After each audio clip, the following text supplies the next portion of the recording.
It ain't no thing to do with my thing, it's what I did to bet you. I caught that crib and bought 2 chains and then I hit ready. And it's okay to do your thing, but just don't do the most.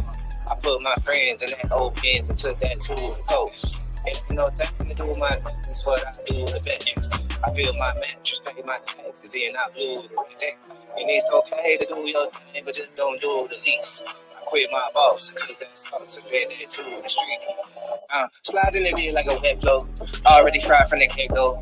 Alligators look like echo. Everything I do, they echo. Big facts my bank on big man. My trip too wet, that's weekend. Yo, bitch swap me like Q-tips. Hold that shit there like Pip can. No rehearse, need no reverb. Oh, you don't live, don't say three words. Quick trip to get that big dick. Raw trip bird if you prefer. Quick work, no time, I'm in there. She clock rock up with skincare. No TikTok or they know that he don't live there. I can't Red Rover, gon' hold it. Hit watching from my foresight. And this shit brought me no bad. Don't roll with try to get cold head. Whoa, we love about your cold head. Them city jump me like a cold head. Them city like a cold head. If I ain't that man, it'd be more than you had to me. Funny how the people be the he was on the kid. I was talking about clean. Put a little dance in the block.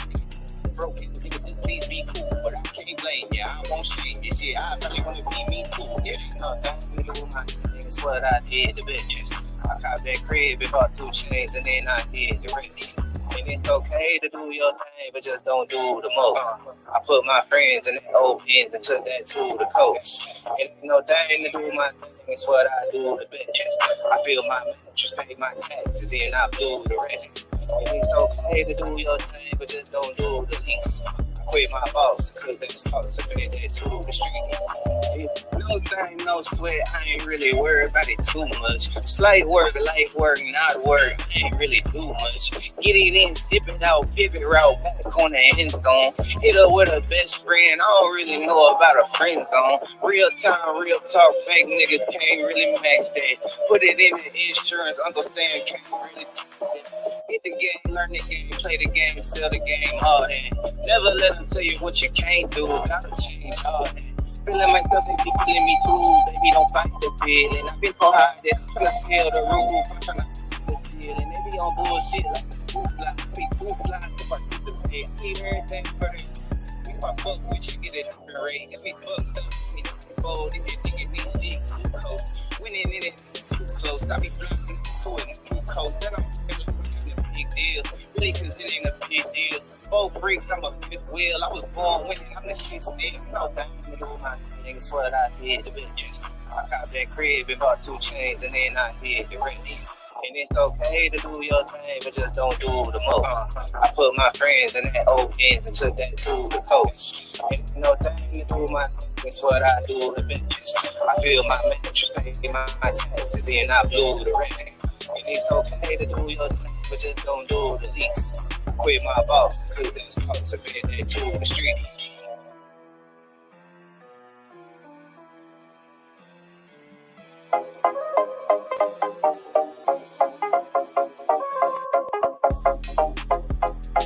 Speed it up, speed it up, speed it up, speed it up.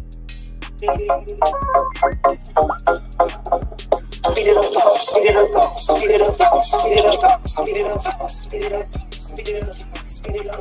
Go fast, go fast, go fast, go fast. Don't wake up, go down. I'm pretty dollars, son. Put that on my son. Don't go like 3-2-1. Don't smoke, I need my lungs. I stack and feed my funds. I'ma do this, have fun. Ay. I'm blasted. Don't matter. Ay. Get magic. Ay. Go faster. Ay. Speed it up, speed it up, speed it up, speed it up, speed it up, speed it up, speed it up, speed it up. Go faster. Ay. Go faster. Ay. Go faster. Ay.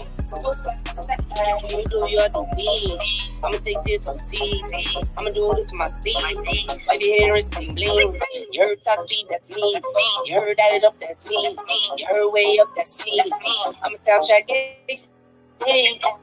I'm blasted. Don't matter. Hey, get magic. Hey, go faster. Hey, speed it up, speed it up, speed it up. Speed it up, speed it up, speed it up, speed it up. Go faster, go faster.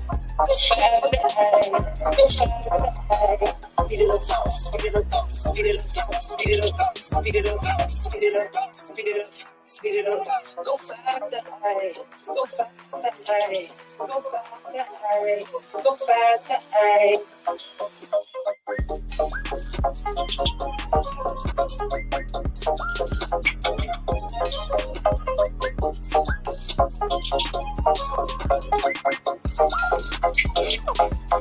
All right, you already know what it is. Let me turn this shit off. I ain't got no money. Please don't come for me. It is what it is. If you come for me, you just gonna get bills. So if that's what you want, come on. Cause I ain't got shit in it. I ain't got shit in time. Let's begin.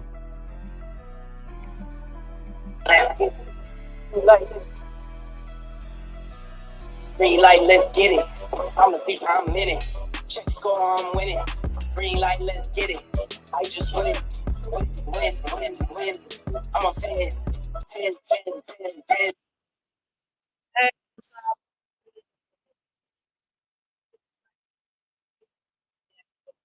Down my intro music. This is too damn loud for me. I'm trying to do the background music, so if you can hear it, that's good. But I don't want to be too distracting. You know, I look. I know I'm a VTuber, but every now and then I'm a redo. You know, hold on.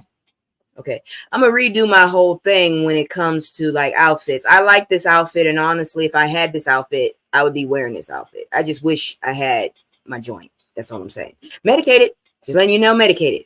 So, anyways, you know how I do. And hello. And you know it's me. I'm just here doing my thing. I'm still in that situation, but I got people that got my back. So thank you very much. We gonna go in. You know how I do. First, we gonna deal with what's going on in pop culture. Then we gonna look at some other shit that actually matters. So let's look at this. And then the smoke got me. So, man details attending a Diddy all-white party at 6 years old. And yikes. This was reported on Thursday. That's nasty, dude. Ain't nothing sexy about a 6-year-old. I just want y'all to know that. Nothing is sexy about a 6-year-old. Let me explain to you. I have a family where whoever the hell is the youngest gets taken care of by everybody else, okay? I just want y'all to know that.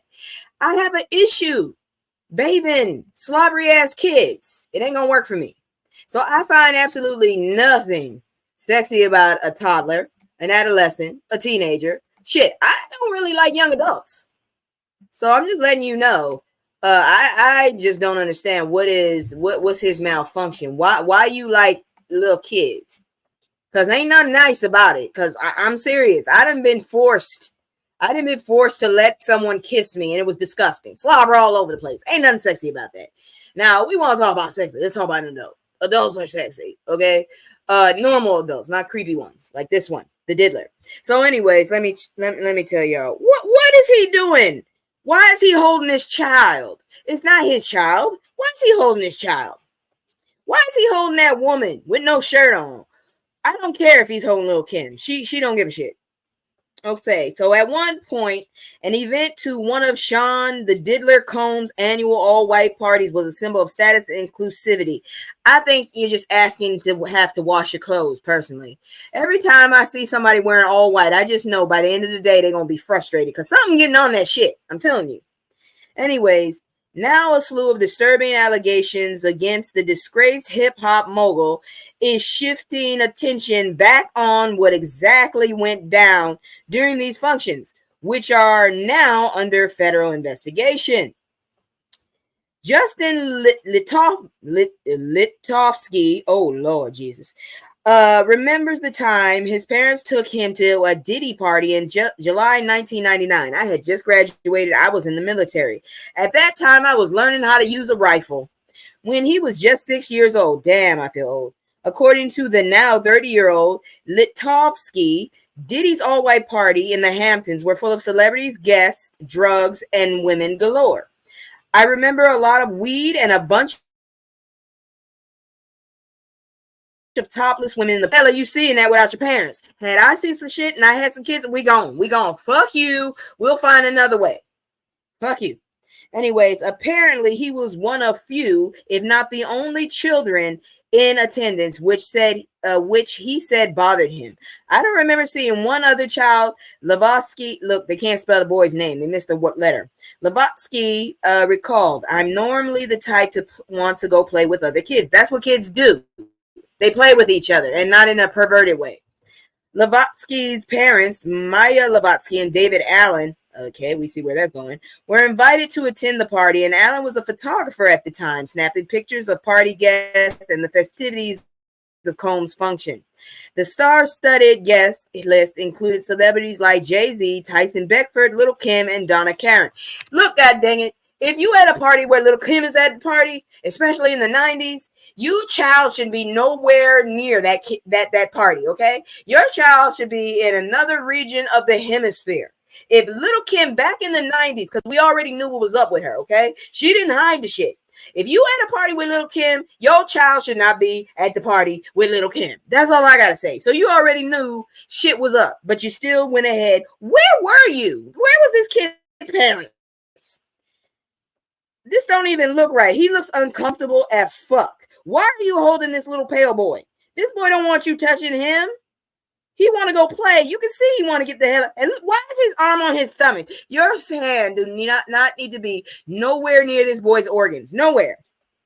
Years after the Lavotsky family graced Diddy's party, the bad boy CEO would put in place a kid curfew for his not-so-kid-friendly events, according to the Daily Mail. But even decades after he attended the party, Lavotsky still can't forget what he saw. He even posed for a picture alongside the Diddler. I don't look like I have a normal smile in the pic, Lavotsky said, alluding to him possibly being disturbed by adult activities surrounding him.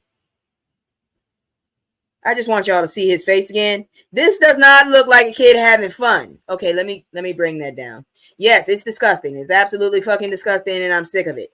I'm sick of these people talking about this motherfucker. This kid does not look comfortable at all. He looks uncomfortable. He looks like he wants to get the fuck away. That's all I'm letting y'all know.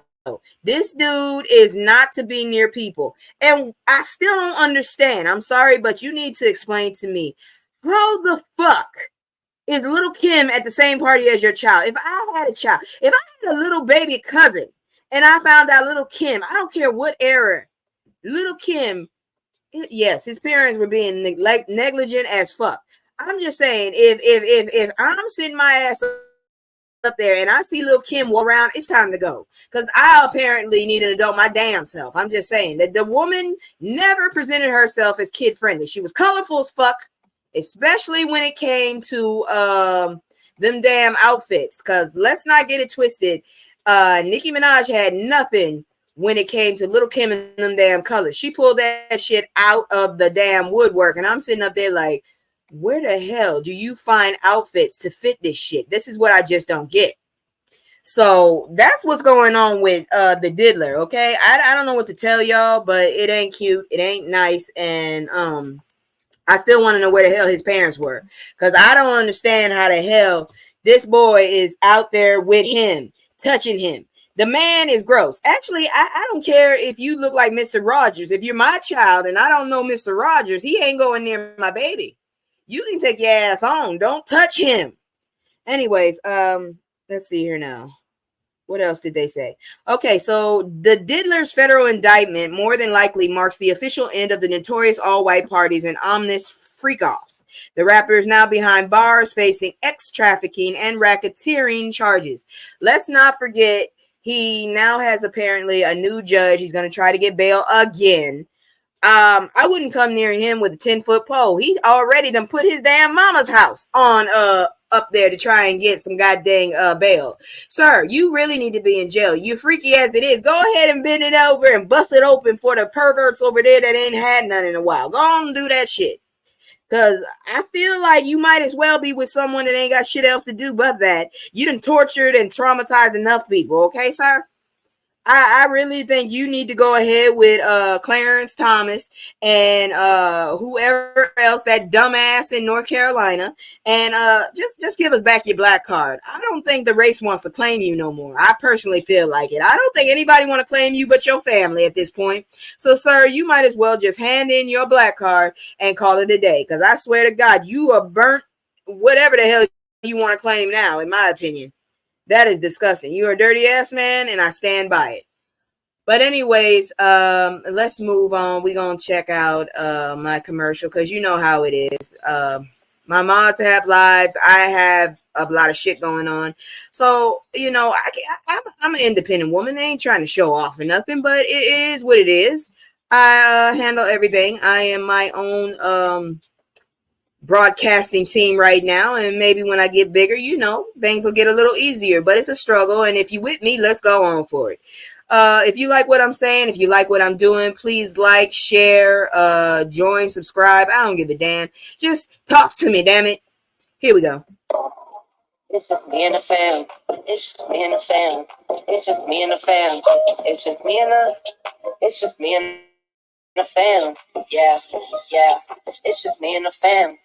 See my little Tay, that's my girl, that's my mascot. No one's go for hours and some hours till we pass out. Stay inside the house, turned up with the wax out. Stay inside the house, turned. Oh shit. Okay, so this is kind of fucked up. Black man details alleged beating at the hands of a white supremacist group in Boston. I wasn't there. I know that damn much. Honestly, I'm gonna tell you real talk. I am from Boston. My birth certificate says Boston. I've been here half my life. The other half was in the South. I've always been in the hood. I have never been anywhere where somebody could come fuck with me. That's all I'm saying. Okay? So I am aware, now that I'm older, I am aware of the racist things that are going on up here. But I wasn't aware when I was younger. So don't hold me to it, but I am disgusted by hearing about this shit because Boston is considered a very diverse fucking opportunist fucking state. Expensive as hell, but yeah. Let me see these motherfuckers. Let me run into these bitches. Somebody getting hit in the knee. I'm fucking up knees. I'm fucking up corns. You better be like, them shoes better be enforced because I'm coming and I'm stomping on shoes. I'm trying to get your corn, motherfucker. I'm hitting you in the crotch. I'm trying to make sure you don't reproduce. I'm hitting you in the gut because that shit just hurts. I don't know what y'all ignorant ass. Come to Roxbury, bitch.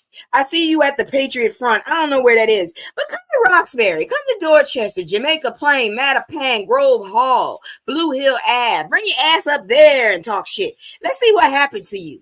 I really want you to do that. Please. Why you always go somewhere where you ain't got no threat, but you think you tough? Anyways, this was reported on the 4th, 2 days ago. A black teacher and musician told a federal court Thursday that members of a white nationalist hate group punched, kicked, and beat him with metal shields during a march through downtown Boston 2 years ago. Why is it 2 years ago? Charles Morrell III of Boston was in federal court Thursday to testify in his lawsuit, asking for an undisclosed amount of money from the group's leader, Thomas Rosso. I thought I was going to die, Morrell said, according to the Boston Globe. The newspaper said the U.S. District Judge Indira Talwani last year found the group and Rosso of Grapevine, Texas, should have known because it's a French last name, liable for the attack after Rosso didn't respond to a civil lawsuit Morrell filed. Talwani will issue a ruling after the hearing from Morrell and several other witnesses. Morrell was in the area of the Boston Public Library to play his saxophone on July 2nd, 2022, when he was surrounded by members of the Patriot Front and assaulted in a coordinated, brutal, and racially demotivated attack, according to his lawsuit. All right, I was up here. I wish I had seen that shit, because I'd have been right behind you, sir, beating the shit out of the back of their head. Somebody would have had to get me some goddamn, Somebody would have had to get me some bail money because I'd have popped y'all all in the back of the head. I have an aluminum pink baseball bat. Yeah, it's pink, but it has been certified to be played in real sport. I will fuck you up. That's all I'm saying. I hope he sues the pants off of the state. Me too, but not too much because I'm homeless and I need a place. So don't take all the money, sir. I need a little. Anyways, a witness who the Boston Globe said testified at the hearing recalled how the group were ganging up on Morrell and pushing him violently with their shields. Morrell was taken by ambulance to the hospital for treatment of lacerations, some of which required stitches, the suit says. No one has been charged in the incident. Attorney Jason Lee Van Dyke, Van Dyke, I ain't heard that name in a while, who has represented the group in the past, said last year that Morrell was not telling the truth and that he was the aggressor. I don't give a damn, honestly. If you're a racist group, I don't give a shit if you would just mind your own business. The fact that you're a part of that group, you deserve to be harassed. And you can call me biased all the fuck you want. I don't give a shit. At this point, you can go nana nana boo boo. I don't give a shit. You need your ass whooped. So I just want to say, yeah, all of this. Okay, you can have all of that. You can get these hands. I have small hands, but I'm heavy-handed, motherfucker. So I'm just letting you know. Y'all need to stop. Morrell, who has a background of teaching special education, told the Associated Press last year that the lawsuit is about holding Patriot Front accountable, helping his own healing process, and preventing anything similar from happening to children of color like those he teaches. The march in Boston by about 100 members of the Texas-based Patriot Front was one of its so-called flash demonstrations it holds around the country, in addition to shields. The group carried a banner that said, "Reclaim America." How you gonna reclaim something you ain't never had in the first place? Do we not forget the tribes? Nashua, Seminole, Blackfoot, Cherokee. There's so many others. They lived, because you can't own something you didn't make, bitch. How you gonna own land? I still don't understand that shit. How do you own land? You didn't make it. So how the hell do you own land? Somebody tell me. Make it make sense. Anyways, let's see here now. As they marched along the Freedom Trail and past some of the city's most famous landmarks, they were largely dressed alike in khaki pants, dark shirts, hats, sunglasses, and face coverings. Morrell said he had never heard of the group before the confrontation, but believes he was targeted because of the tone of their voices and the slurs they used when he encountered them. I believe you, sir. I believe you, and I hope they get their ass whooped. I believe you, and I hope they go to jail or hell. Your choice. I really don't care. Hey, Miss Bab, how you doing? I'm glad to see you, ma'am. This shit is bullshit. Honestly, I'm sick of y'all motherfuckers. I so am sick of y'all motherfuckers. I'm tired of y'all bitches always claiming this is our country. No, it wasn't. It never was in the first place. Europeans were in Europe, okay? Pangea, hello. There are considered 3 main races. That's the Caucasoid, the Mongoloid, and the Negroid. Tell me how the hell y'all asses got all the way over to where the damn Native Americans were, which is considered Mongoloid. Please explain this shit to me, because I need to know how the hell this is your land. Take your ass back to Europe, bitch. Or how about you go back where you came from, like you tell us, which is actually DNA impossible. Because be you black or white, if you've mixed, you can't go to one place, bitch. Let's make it make sense. Anyways, here comes something else. Just give me a damn headache. I'm so glad I'm drinking right now, because I probably throw my damn computer out the window. This shit is so ignorant, it pisses me off. Let's go.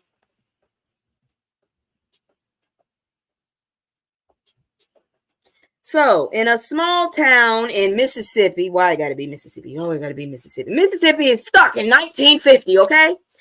In a small town in Mississippi, black folks are being arrested for this reason, according to feds. What the?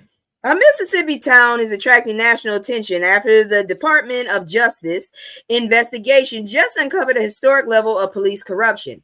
And to no one's surprise, the victims, you guessed it, mostly the city's black residents. I told you, outside while black is against the law. You better learn how to dodge and dive and get in that car so they don't see you. The city of Lexington, Mississippi only holds about 1,400 people, 76% of which are black, according to the World Population Review. Despite being a small city and having one of the poorest economies in the state, the DOJ's report found Lexington's police department continues to disproportionately benefit from excessive fines, which is also known as policing for profit. Girl, yeah, my mama heard. Look, all my uncles and aunts got their ass out of Mississippi as soon as they was old enough to make some money. They got their ass out. And I'm gonna tell you right now, I'm gonna warn y'all, if you are not privy or you don't realize this, be careful around the beginning and especially the end of the month when you're on the road. Police have a quota and they will find a way to get your ass so they can make that quota so they can get that money, okay? They looking to fuck with you around the end of the month. So be careful wherever you're driving and pay attention to cars that are black. Okay. I'm gonna go ahead and clue y'all in on everything I learned. Be careful because these motherfuckers are hiding the word police. They're hiding it in plain sight. So if you ain't paying attention to the way that SUV in the corner of that fucking field looks like, your ass might want to slow the fuck down. I'm just letting you know. These motherfuckers is painting their vehicles all black with the words black. But if you pay attention, you can see, I see your ass. You park there every fucking day on this damn highway. Just be careful when you're on the road at the end of the month. These motherfuckers ain't right.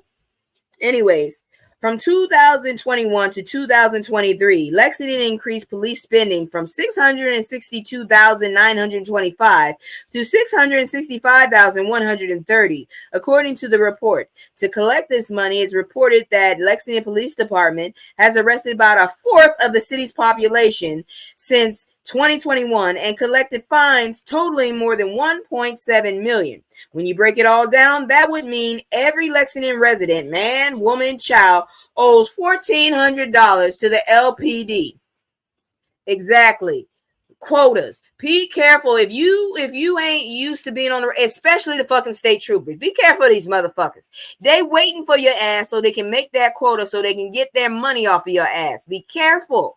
They looking for you. How the hell do you have a child owing you $1,400 while we talking about it? How the fuck does that work?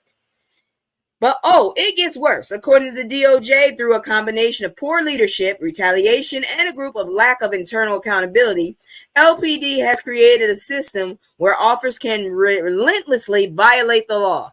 Yeah, that sounds about right.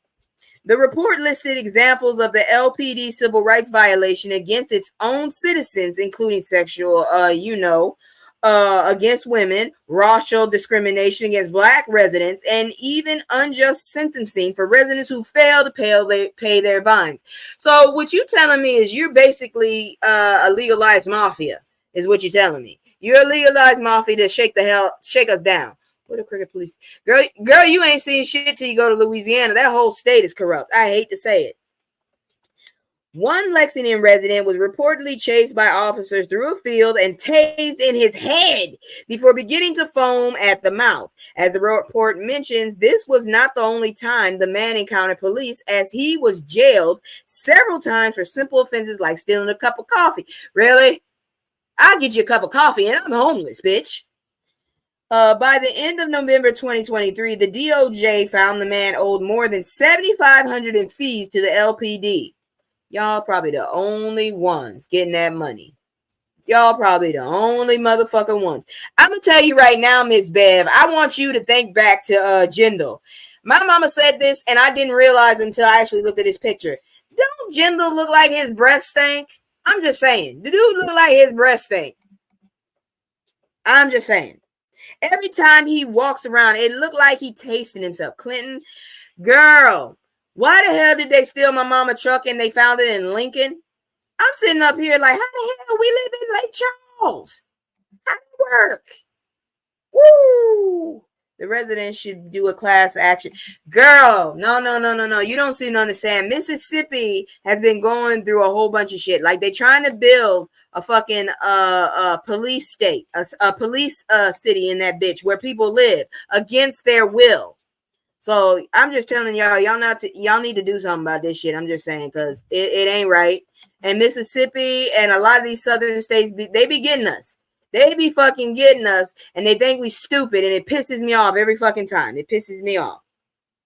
So let me see here now. The DOJ's year-long investigation into LPD began in November 23. As you can imagine, what's now being called the biggest police corruption case in Lexington, Mississippi. Only that city. Oh my, your mama has thought we all thought about Jindal. Girl, I didn't realize that man. I didn't even look at him. I didn't pay attention to him. I just thought he was ugly. Then she sat her ass up there. We watching TV and she said he looked like his breath stank. I was like, what? Then I looked at him and I'm like, oh shit, she right. He kind of looked like he tastes himself.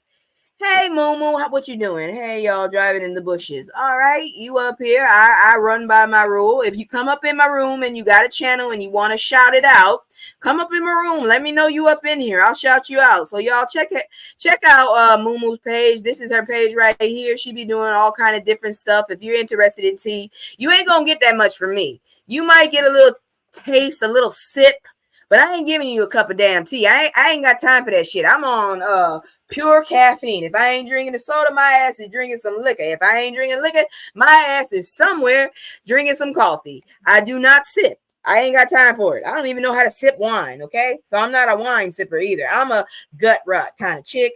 So if you see me, I'm going to tell you what I got to say, and then I'm going to go about my business. That's all I got to say. Let me finish this shit so I can hurry up because it just pissed me off. The city has been sued many times over the years for police brutality and other forms of misconduct, according to the Daily Beast. Let's see. Back in July 2022, ex-police chief Sam Dobbins was fired by the city's board of aldermen after leaked audio caught him bragging about shooting a nigga more than 100 times, according to the DOJ. You need to be shot. You need to be shot by yourself. You did that. That's overkill. 100 times. Shooting a man, not just a black man, a man, just a man, a human being, a male of the human species. You pew him 100 times. What the hell is wrong with you? No actions have been taken in direct response to the DOJ's addressing findings, which are intended to help LPD, the city of Lexington, and the community understand the scope of the problems and the reforms that will need to be addressed. Can y'all please tell me how the hell it is that there are more brown people in this fucking country and yet we still can't get no damn human respect? Can you make it make sense, please? This shit don't make no fucking sense. How? In this day and age, y'all want to be woke, but you're not woke. You still sleep as hell because shit's still going wrong. Can you make it make sense for me? How the hell are y'all still treating people like this? Why the fuck is Mississippi still stuck in the 1950s? What the fuck is wrong with y'all? Y'all let a whole NFL fucking jackass steal money from y'all that was supposed to go to fucking like children. How you do that? How do you do that? Oh Lord, I can't. Y'all get on my motherfucking nerves. But anyways, we got some more bullshit. You know how I do. It's the fuckery first. Unfortunately, this week has been full of fuckery. Emotional content. Self-proclaimed BLM activist sentenced to 3.5 years in prison for fraud. Let me just say this once again. I am left because of survival. Okay? I'm in a lower bracket. Even though I'm making a job that gets me at least 60K, I can't afford to live because of all the fucking bills and because I apparently moved to one of the most I was born in one of the most expensive fucking states in the fucking country, apparently, because this is ridiculous. But I have never really supported the organization BLM. I support the concept because of the fact that the motherfuckers act like we have a target on our backs and we can't mind our own fucking business and live our own fucking lives without you policing us. So I do support that Black Lives Matter. They are as important as any other race. And if you can make any other fucking law, you can make a law for us and you can protect us as much as you protect everybody else, okay? We done been insulted, disrespected, and fucked over the most in this fucking country's history. So the least you can fucking do is understand that, yes, Black Lives Matter, because a lot of shit you wouldn't have, like the fucking stop sign, a fucking pacemaker without our asses. Your phone wouldn't act right without a motherfucker in your fucking lives. So the least you can fucking do is back off us when we say Black Girl Magic or Black Lives Matter, because we do fucking matter and we're tired of y'all treating us like we don't. Because if we take our asses and go to a whole nother country, you won't know what the fuck to do with yourself, you geeky ass bastards. Anyways, this was reported on the 4th. I'm sorry, I'm triggered. A self-proclaimed activist was sentenced on Thursday, October 3rd, after he started a Black Lives Matter nonprofit organization to defraud donors. See, I told you, I do not support this fucking organization. According to WTOL, Sir Major Page, why did y'all name this boy this? Was sentenced to 3.5 years in prison after he was found guilty in April of witch fraud and money laundering. You want to know what? Hold on. I can't even do this. I got to sit up here. And when I realized what I read, I just realized this.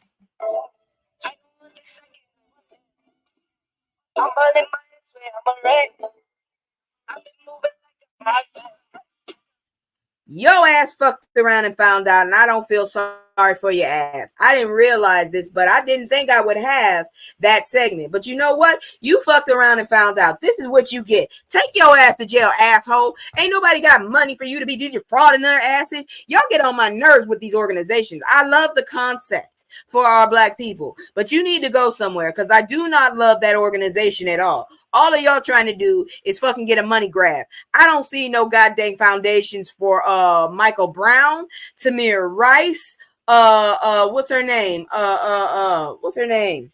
Fuck, I forgot the girl's name. There's a whole bunch of them.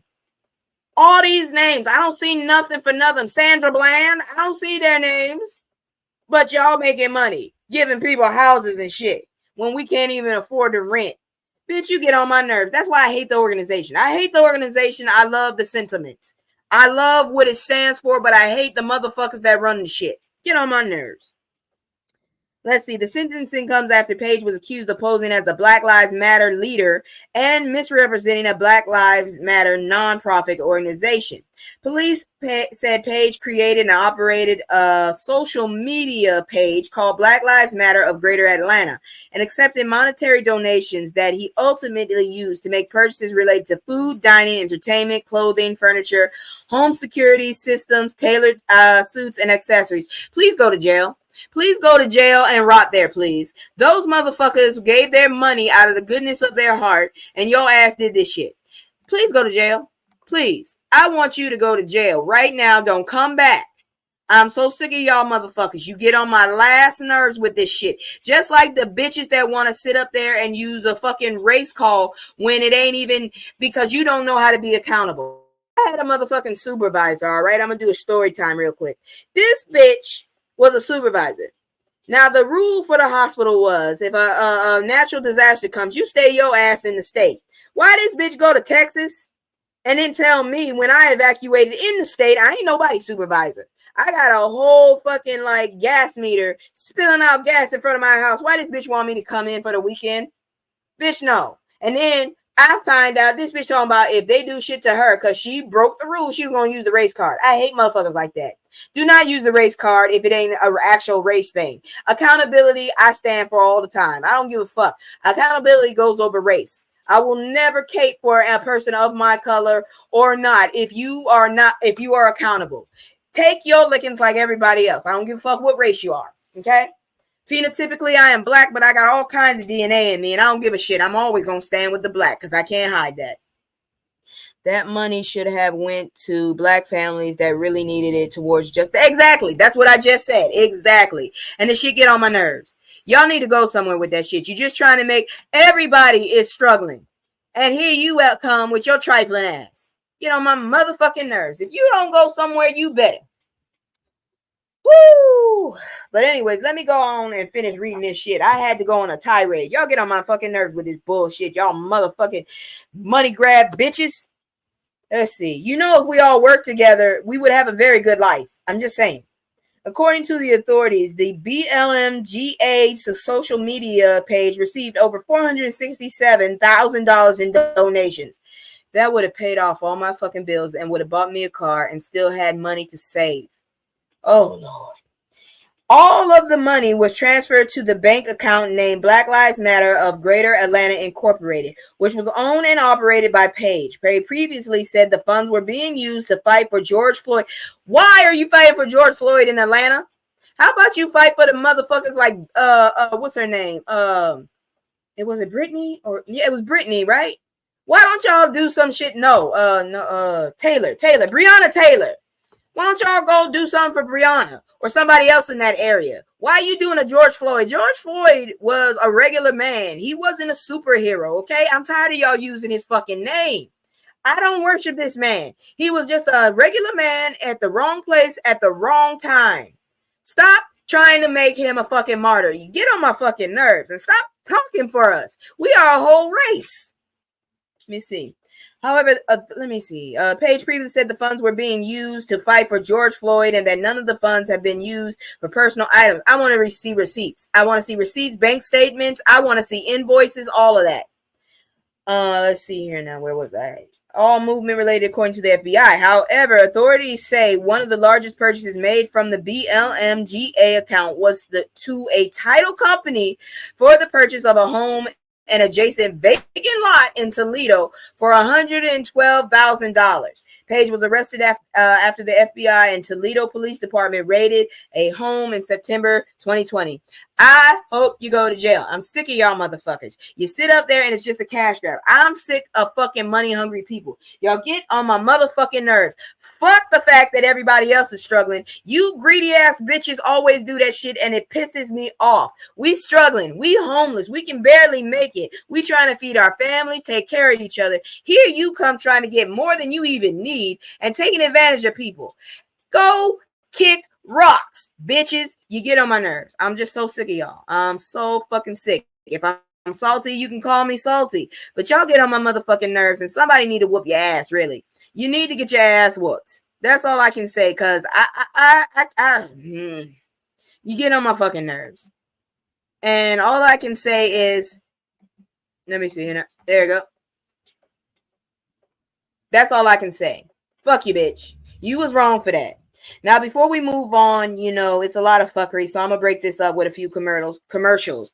That allows me to get a few sips, because this shit ain't right, and I'm going to need some sips before I can move further. This shit is ridiculous. Where's my damn commercial? Get on my fucking nerves with this shit. It is a trigger-worthy. It was a fuckery damn week, wasn't it? It's just me and the fam. It's just me and the fam. It's just me and the fam. It's just me and the. It's just me and the fam. Yeah, yeah. It's just me and the fam. See my little tay, that's my girl, that's my mascot. Little ones go for hours and some hours till we pass out. Stay inside the house, turned up with them racks out. Stay inside the house, turned. All right, for you people that feel like, you know, you need to have lovely teeth. I wish I had lovely teeth, but unfortunately, my father's side of the family has weak enamel. You motherfucking Cape Verdeans, damn it. Anyways, Atlanta's top veneer specialist accused of being fake dentist. Did he do Kang Tiffis's teeth? Because that shit looked like some goddamn vinyl fence. Them are the hugest teeth I ever seen in my life. God forgive me, because I don't want no kid with no chompers like that. I'm scared they'll bite their way out. A man who identifies as Atlanta's top veneer specialist isn't a licensed dentist and has been illegally performing veneer procedures for years, according to the Fulton County District Attorney. On Thursday, October 3rd, District Attorney investigators and Atlanta police raided Brandon Dillard's List Smiles Atlanta dentistry office per WSB. Brandon Dillard is not a dentist. He's never been a dentist, and as much as he may want to play one on Instagram, he is not one. Who the hell got their mouth fucked up by this dude? Go on, tell the truth. Fulton County Deputy District Attorney Will Wooten said in a statement, since opening in 2021, Dillard's company has garnered 157 followers on Instagram. Are they all real people? I'm just saying. The A-List Smile social media page shows off satisfied patients, new smiles, and promotes deals for 5,500 veneer procedures. How about you give us a follow-up? If these people so happy, how about you show us how they feel 2 years from now, or if they want to kill you? I'm just wondering. Let's see, where was I? If you went to this and you thought it was a dental office and you looked at the equipment, it appears to be legitimate. But that's what the best fraudsters do. Wait a minute, I never fucking... Can y'all hear me? I'm sitting up here reading. I don't know if y'all heard me or anything. I hope you heard me. Oh, let me go back. So basically, you got a veneer dude. He was selling choppers for $55K. He ain't never. $5,500. He has never been a dentist. He doesn't know how to be a dentist, and he's been working for 2 years. So you might want to look for somebody, because this dude done fucked up really bad. And let me see what his name is, just to remind y'all. His name is Brandon Dillard. So if you ever were in the Atlanta area and you got your teeth done, Brandon Dillard, you need to hurry up and go find a dentist for real, because he might have fucked you up. Anyways, let's see here now. Criminal arrest warrants state Dillard isn't a licensed dentist, has been illegally performing the procedure. If you went to this and you thought it was a dental office and you looked at the equipment, it appears to be legitimate. But that's what the best fraudsters do.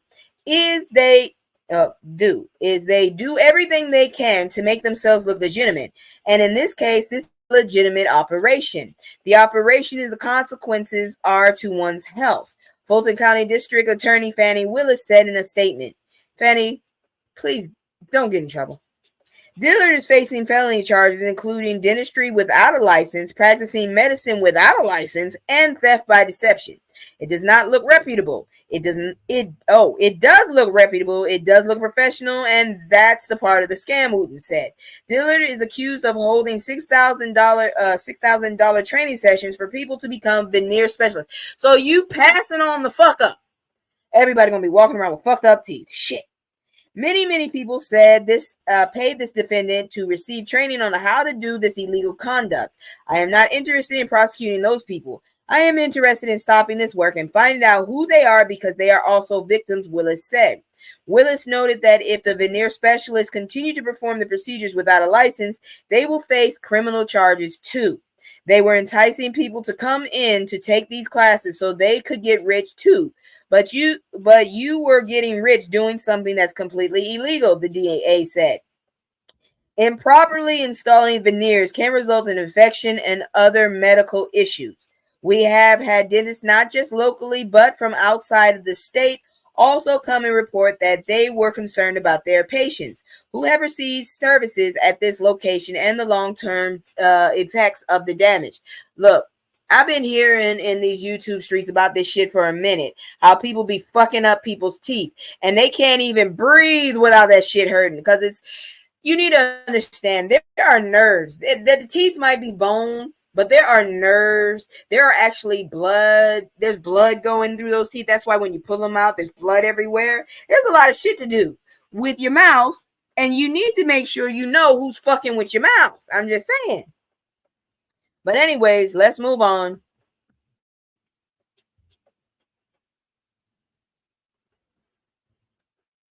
So, white farmer allegedly ran over black boy who was picking up fallen orange. Seriously? Yep. Y'all some sick motherfuckers. So, a South African farmer is on trial after he allegedly ran over a 6-year-old boy who was grabbing a fallen orange from the ground.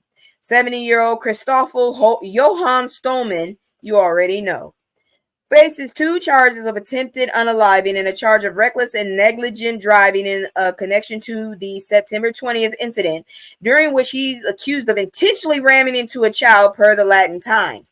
How the hell the Latin Times get into the South Africa? Okay. The child's mother, Magdalene Jatiges, told police that she and her son were shopping in town when he reached through a fence to pick up 2 fallen oranges. Stolman accused the 6-year-old of intentionally stealing from his farm. 6-year-olds don't know how not to touch shit, okay? That's why you have to give them that conversation when you get in the car. We about to go into this store. We about to get groceries. Don't ask for shit. Don't touch shit. Don't break shit, because you ain't getting shit. That's what you have to tell a 6-year-old. So what makes you think if a 6-year-old sees a fallen piece of fruit, they ain't gonna pick that shit up? If you didn't worry about snakes, they'd have picked them up. What's her first name? Magdalene. I ain't calling that last name. Fuck that. Magdalene told ECNA that Stolman drove toward them, shouting, "Stand there," multiple times. I thought he was going to stop. He aimed directly at us in a corner, and I screamed, "Help, help." He said, "I'm going to unalive you by driving into you." The collision left the 6-year-old child with 2 broken legs. The boy is currently in the hospital where he's awaiting surgery. Look, I don't give a fuck what y'all think. I still don't understand how a bunch of Danish motherfuckers took over a whole country. How y'all let that happen? And honestly, I'm sorry if it sounds cruel. I'm glad as hell that South Africa is fighting back. It's about motherfucking time. We can't really own land, but if your ass was there, how you gonna let somebody else take over? You can't move me. If I'm sitting in the chair, you ain't gonna move my ass. You gonna get your ass whooped. You come try and move me. That's all I'm saying. And I ain't trying to be Billy Badass, but I'm gonna tell you right now, don't put your hands on me. Don't try to pull anything. Really, are 2 oranges gonna hurt profit? Exact. And it was in his house. He wasn't selling them bitches or nothing. What you gonna do with 2 oranges? They probably were rotten.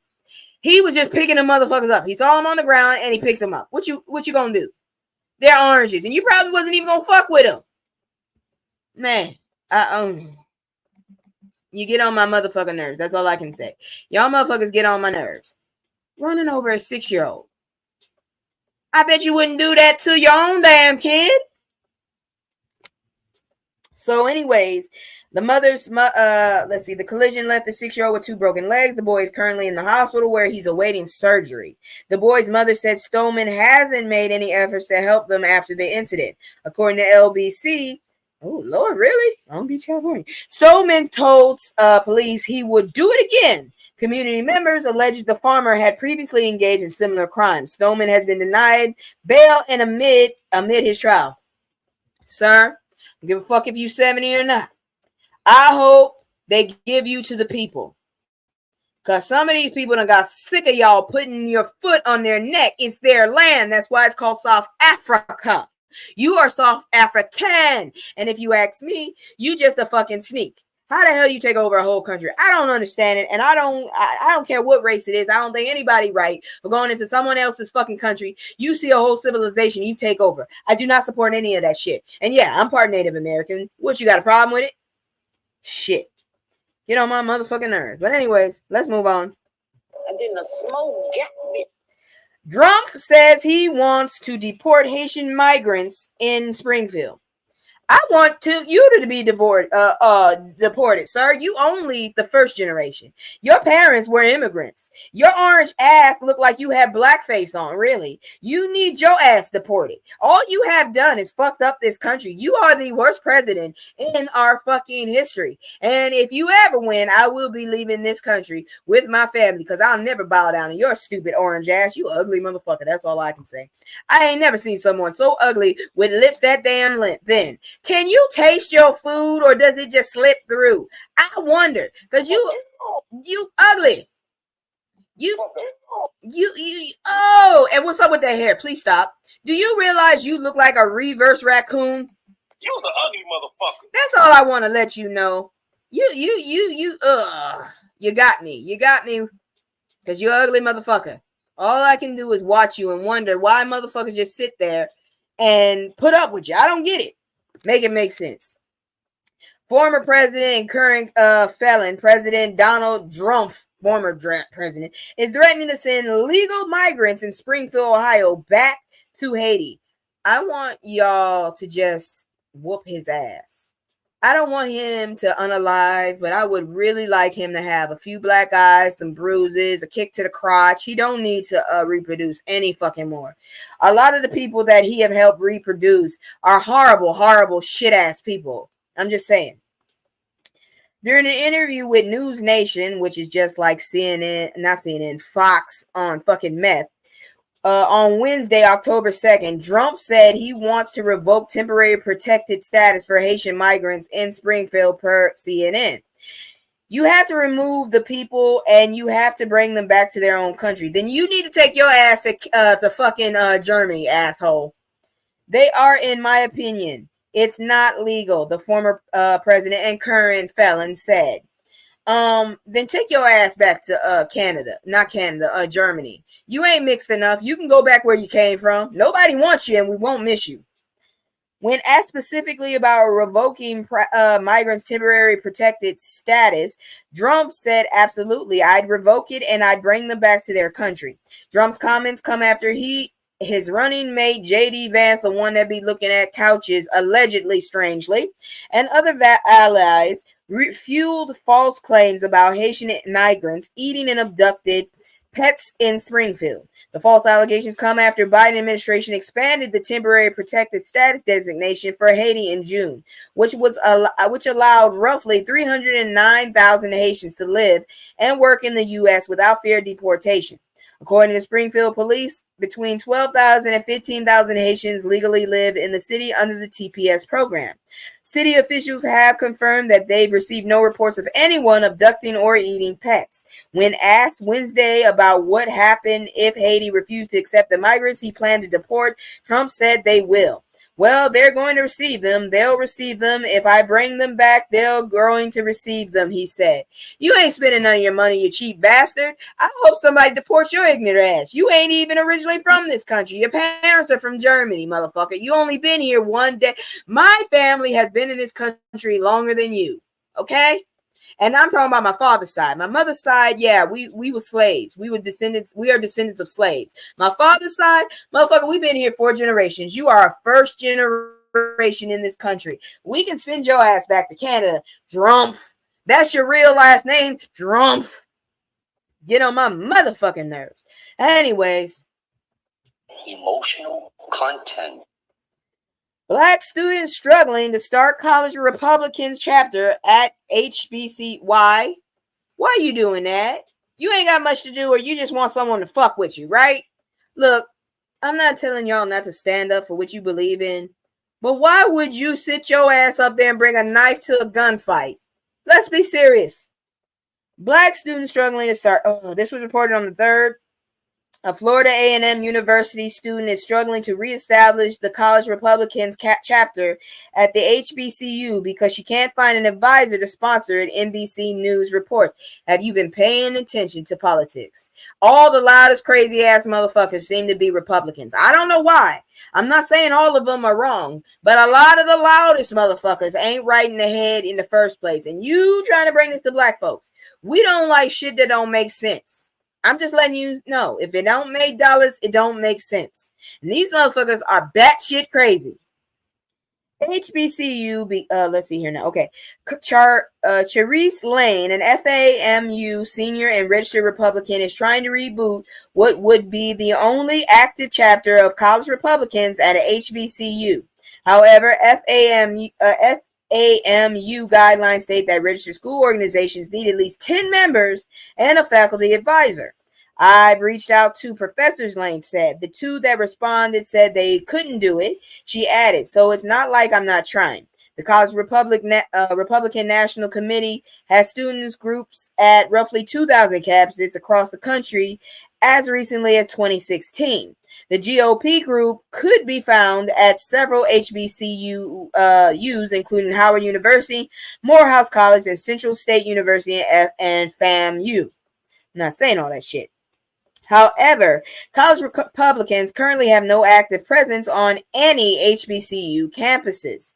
Lane said she and 3 other classmates have had multiple times in an official capacity and attended to a presidential debate watch party with Florida State University College Republicans.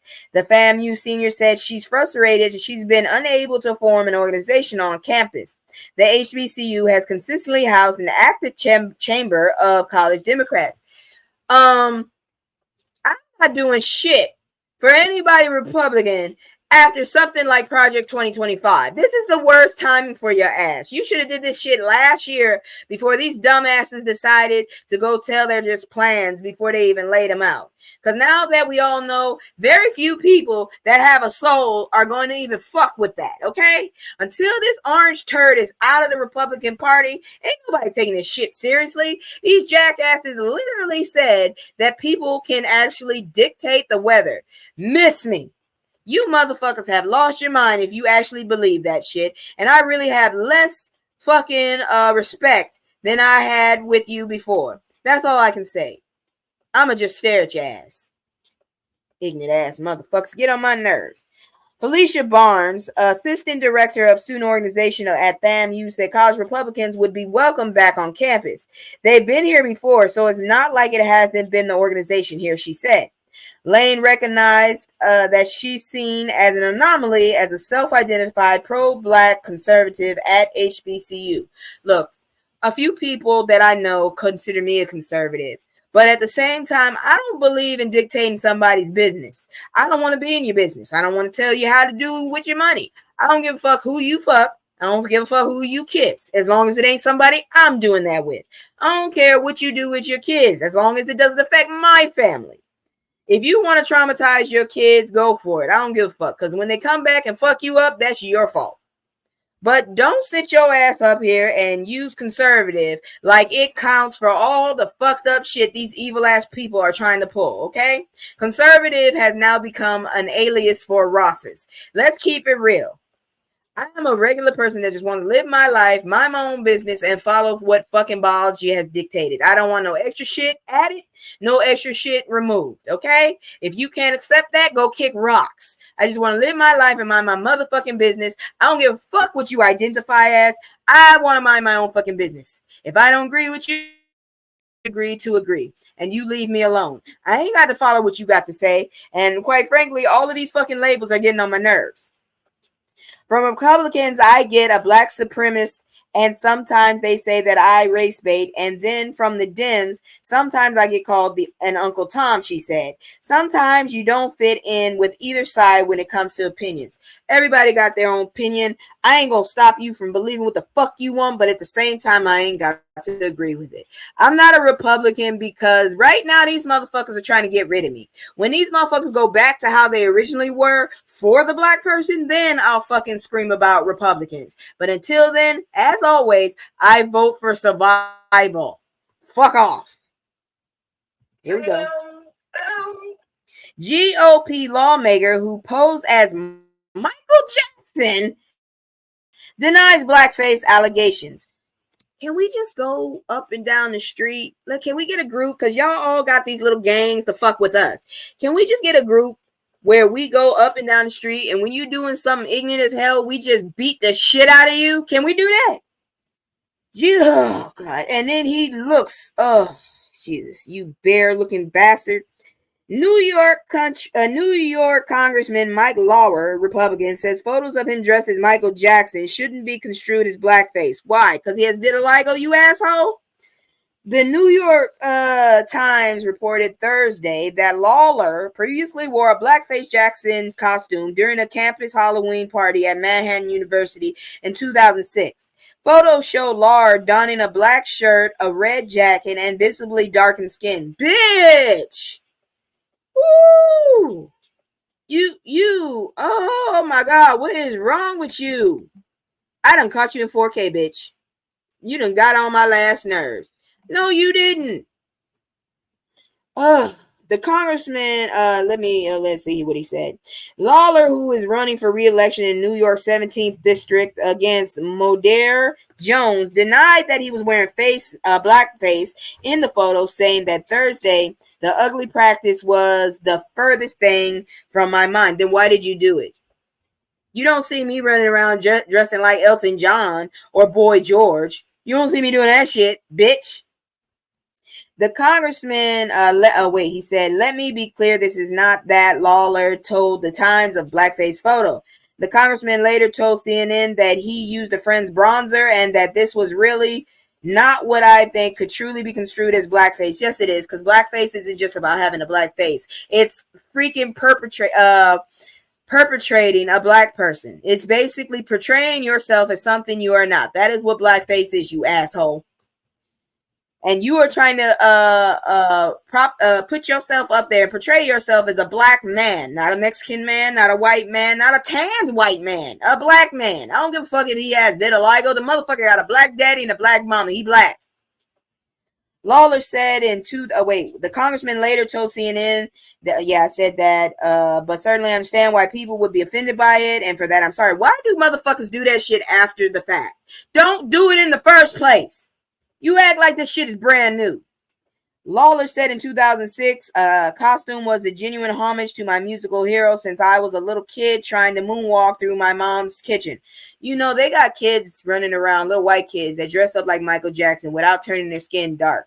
Because the dude had vitiligo. I don't know what the fuck he did after he found that out, but his skin was lighter than a normal black person's skin. So y'all ass could have just put on a Jerry curl wig, put on the damn jacket, and be done. Why did you have to get the bronzer? That man ain't never been a bronze color. He went from brown to white. Okay. Let's see. Where was I? Lawler said his costume was a genius. Blah, blah, blah. Chris Russell, Lawler's campaign spokesman, previously confirmed that the congressman is a Jackson's fan. The Republican lawmaker has been touted as Jackson's expert by a biographer of the singer. It's true the Congressman Lawler, who is known to have performed the moonwalks once or twice, is a fan of Michael Jackson's music and has attended one of his last concerts at Madison Square Garden 2001, Russell told the Daily Beast last year. But do you think he would care that you did this shit? Do you think he would feel, fucking impressed? No. I don't give a fuck what you say. The man's mama and daddy were black. Don't you do that shit. If you like someone, dress like them, but you ain't got to change your skin color. I done seen people dress up like the fucking Sailor Scouts, that damn anime. Whole dark girl dressed up like fucking Sailor Pluto. She didn't change her skin. And people gave her flack, but she did what she did. Now, I don't blame you if you do that shit, but don't fucking go around changing your physical looks just for that shit. I'll never do that shit. Anyways, I'm going to do my commercial one more time. Give me a sip before I fucking turn around and throw my computer out the damn window. And I ain't got money for that shit. So let's check out my commercial. Like, share, let people know about my page if you like it. I lost another person. I got to stop talking about my ups and downs because that shit don't stay stable. Anyways, here we go. It's just me and the fam. It's just me and the fam. It's just me and the fam. It's just me and the. It's just me and the fam. Yeah, yeah. It's just me and the fam. See my little tay, that's my girl, that's my mascot. No one's go for hours and some hours till we pass out. Stay inside the house, turned up with them racks out. Stay inside the house, turn. All right, let me see here now. Now, if you're not aware of it, we are out of the fuckery. So, yay! Anyways, let's look at this shit, and then we're going to check a video out in a moment. Found brings missing marginalized people in the spotlight. About damn time, because nobody ever looked for our asses. I love their hair, and she is beautiful. So this was reported on the 3rd. After 11 seasons of playing the vivacious Veronica Fisher on Showtime family dramedy, shameless Shanala Hampton knew she wanted her next project to be as socially relevant as it was creatively fulfilling. She found exactly what she was looking for in the NBC Missing Persons procedural drama Found, which returns for its sophomore season on Thursday. Created by All-American showrunner, I ain't saying that name, Carol. I don't know what the first name is. I don't know if it's a male or female, but I'm not fucking it up. The hit series stars Hampton as Gabby Mosley, a public relations specialist who has dedicated her life to running a crisis management firm that specializes in tracking down marginalized people who slip through the cracks years after surviving a year in captivity herself as a teenager. Let me take a moment to stop there.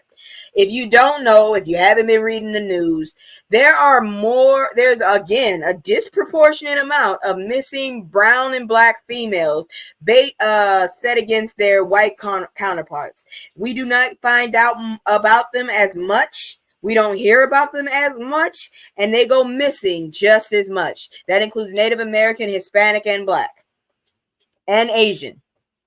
So don't come at me talking about, oh, you just making a race thing. No, I ain't making it a race thing. Y'all motherfuckers really do that bullshit. Motherfuckers be going missing. We don't hear shit about them. But, oh, we got this little blonde chick up here for 2 weeks. Come to find out it was a DV situation. Make it make sense. Anyways, let's see here now. This is not something new that has been happening in our community, Hampton told NBC News. It has been talked about so much, but the mainstream world hasn't discussed the discrepancies between people of color or underserved communities and the recognition they get in the media when they go missing compared to others. In 2017, Okoro Carroll came across a Time magazine article about the disappearance of more than a dozen Black and Latina children in Washington, D.C. area, and the disproportionate lack of media coverage and police intervention. You're right. It's a sad situation about all these missing girls and women. Exactly. And it's disgusting because all we have to worry about is we hear about Becky for 2 weeks. Never mind Shonda. We ain't heard about Shonda since she went missing. All we got is somebody on Facebook saying, have you seen her? And you don't hear shit else. Let's see. Where was I? That story cited that Black and Missing Foundation, a nonprofit dedicated to bringing awareness to missing people of color. Okoro Carroll did not consult the organization until the end of the first season, but said the founders have given their seal of approval. So I'm going to say that again. So if you're interested in getting involved, please check out Black and Missing Foundation. It is a nonprofit looking for people of color when we go missing. It brings more attention rather than what we have experienced in this world. You know, it's really fucked up. This country really don't like us. It's so disgusting. Okoro Carroll began researching the role that a public relations play in missing persons cases, which the Department of Justice has said can add up to 600K new missing people every year. She chose to get set found in the same world with the added twist that Gabby has been secretly holding her former kidnapper, Sir, played by Saved by the Bell star Mark Paul Gosselaar. That's Zach Morris from Saved by the Bell. Hostage in her basement and using him to solve crimes. I agree. I fucking agree. I can't believe Comcast owns NBC though. So here are the actors. So basically, let me come back down here from the left. Okay. So here is the lady right here. She's the producer. This is the actress that was kidnapped, and she has kidnapped her kidnapper, and she's using him for resources. He's aged not that bad, actually. I'm just used to seeing him as a blonde. At the time, Okoro Carroll knew that a show with a deeply flawed black female lead would be a hard sell for network TV, but the tides have turned in a large part due to contributions of Grey's Anatomy and Scandal creator Shonda Rhimes. The leads in her hit drama particularly carry Washington's Olivia Pope on Scandal and Viola Davis's Annalise Keaton on How to Get Away with Murder. My mother loves that show. Introduced into cultural zeitgeist, black female characters whose morally questionable decisions made them deeply complicated and beloved anti-heroes. Y'all need to understand, just because we're a different color than y'all, we go through the same fucking shit. We have the same complexities. We have the same intricate thoughts. We're not stupid.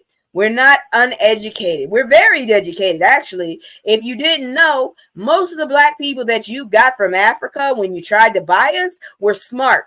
We were basically competition to the leaders. So you got the intelligent motherfuckers, okay? Stop treating us like we're stupid. Stop treating us like we're not watching you fuck us over. It's just that y'all motherfuckers have set it up that we can't fight back. And if the day ever comes, that's your ass. I'm just telling you. I'm not trying to cause shit, but it's the truth. Treat everybody like a fucking human and we can get through this shit. And how about you pay us back? Because seriously, I got bills. There's a representation that I take very, very seriously. It really weighs on me to make sure that we are doing for other people what Viola, Carrie, and Shonda did in many ways for us. So it's not as hard as next time for the next person, Hampton said.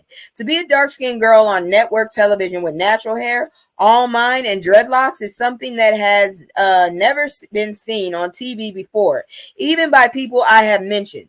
Look, I don't know if y'all realize my stance. I say it now and I'm 10 toes down. And if you know me, you realize I don't lie. I never go back on my word. I let you know if I can't do it. But I'm always going to support my people. If I can help you get up there, even before me, I will do it. All I ask you to do is give me a hand to pull myself up a little. That's all. If you come on my channel, if you come on my lives and you got a channel you want to support, I will support you as long as it ain't bullshit. I have a very low tolerance for bullshit. I just want you to know, you fuck around with me with bullshit, I ain't gonna fucking listen to you. But if you actually serious and you want to get out there, and if I can help you, I'll help you. All I ask is you help me. I'm not gonna change. And my rule is this: you come on my page, you got a channel, give me the channel if you want me to shout it out. I'll shout it out every time you come. I'm not shouting out. I'm not giving free publicity. Come in here, watch what I say, partake, talk to me, because this is therapy for me too. But don't expect me to cape for you. I'm just letting you know. And not gonna sit up here and pull you out that fucking bucket unless you willing to work. Because I'm sick and tired of this fucking crab mentality. It's me, me, me, me, me. I got to get my numbers up. I got to get my money up. I got to get my bag. Fuck it. Let's get a bag together. Let's share the dividends. As long as we ain't starving, as long as we ain't scripting and scribing, guess how big we could be if we stop trying to outdo each other and stand on each other's head. I'm just saying, that's my moment. Anyways, going back into this shit. She said, for her part, Hampton was drawn to the opportunity to play a character who contains multitudes. Gabby, being a flawed character, was something that I thought was important to represent because not everybody is perfect, she explained.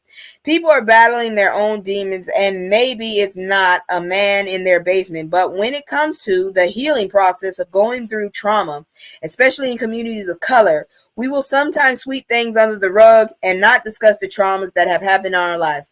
I know I'm guilty for that shit, and Terry knows from firsthand when we just sit down and talk. There are traumas that are family long. I'm not saying I was traumatized. I'm saying I have generational trauma in my family. Some of my family were slaves. Some of my families were sharecroppers. Some of my family was given birth to just to work. Some of my family wasn't treated like they were supposed to because they was the wrong color. They was too dark, or they wasn't fitting in the right sex molds. All I'm telling you is we have all that part. We are black people, but we are still people. And you need to understand that. And somebody needs to get through it. If you keep with that crab mentality, I don't give a fuck if you rich now, if you come from old money. The more you try to get over people, we need to build this shit together. And if you don't know, or if you're still trying to fight it, if all the brown motherfuckers leave this country, your ass ain't got shit but a pile of dirt, okay? Because it's not just y'all. By the time you get everything that you probably could have got with us, man, you know how many fucking civilizations would have probably beat you by bounds and leaps? The shit get on my fucking nerves. That's just my damn TED talk for you, because I'm sick of this bullshit. The race shit does get on my nerves. I'm not trying to be a black supremacist, but damn it, I'm a cape for my people because we going through the shit, and we've been going through this shit for long. I'm sick of y'all motherfuckers saying we being sensitive. We being jumpy, we being picky, we being angry. Y'all turn around and say that shit and then turn around and there's the proof right in our fucking face. We can't get a break. We can't stop being angry until motherfuckers fix this shit, and we can't do it alone because you done set up the game on the rules. We ain't got no rules. You fuck around, we gonna get our own game, and then y'all gonna be left in the dust. That's all I gotta say. That's my TED talk. For real, I'm done. Let's see. Hampton has also relished an opportunity to subvert the stereotype of strong black women. To have this character be able to show that, yes, I'm brave, I'm strong, and I'm all of those things. All of that is true. But I'm also deeply hurt, and I'm not healed yet. I thought that was really important to tell, and I think we do a really good job of making those layers known. Yes. USA, the world, Earth. Black women are not fucking Superman. We can be strong, but not by choice. We have to at this point. Y'all motherfuckers gonna put so much pressure on our backs, and we gotta cape for our own families. But then y'all expect us to cape for y'all too. Get off our motherfucking backs. Black women need a motherfucking break. Like Malcolm X said, we're the most disrespected, most just disrespected, mistreated people in this world, and all we're trying to do is do the same thing y'all doing, living our fucking lives. I still can't understand why you have to have all the fucking money and you can't share. I don't get it. I personally don't give a fuck if I got $20 in my pocket and you got $5, or I got $5 in my pocket and you got 20 in yours. Go about my business and do what I gotta do with that little $5.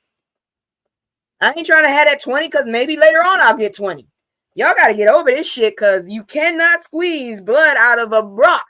And that's what you rich motherfuckers are doing. Let me go on with this shit.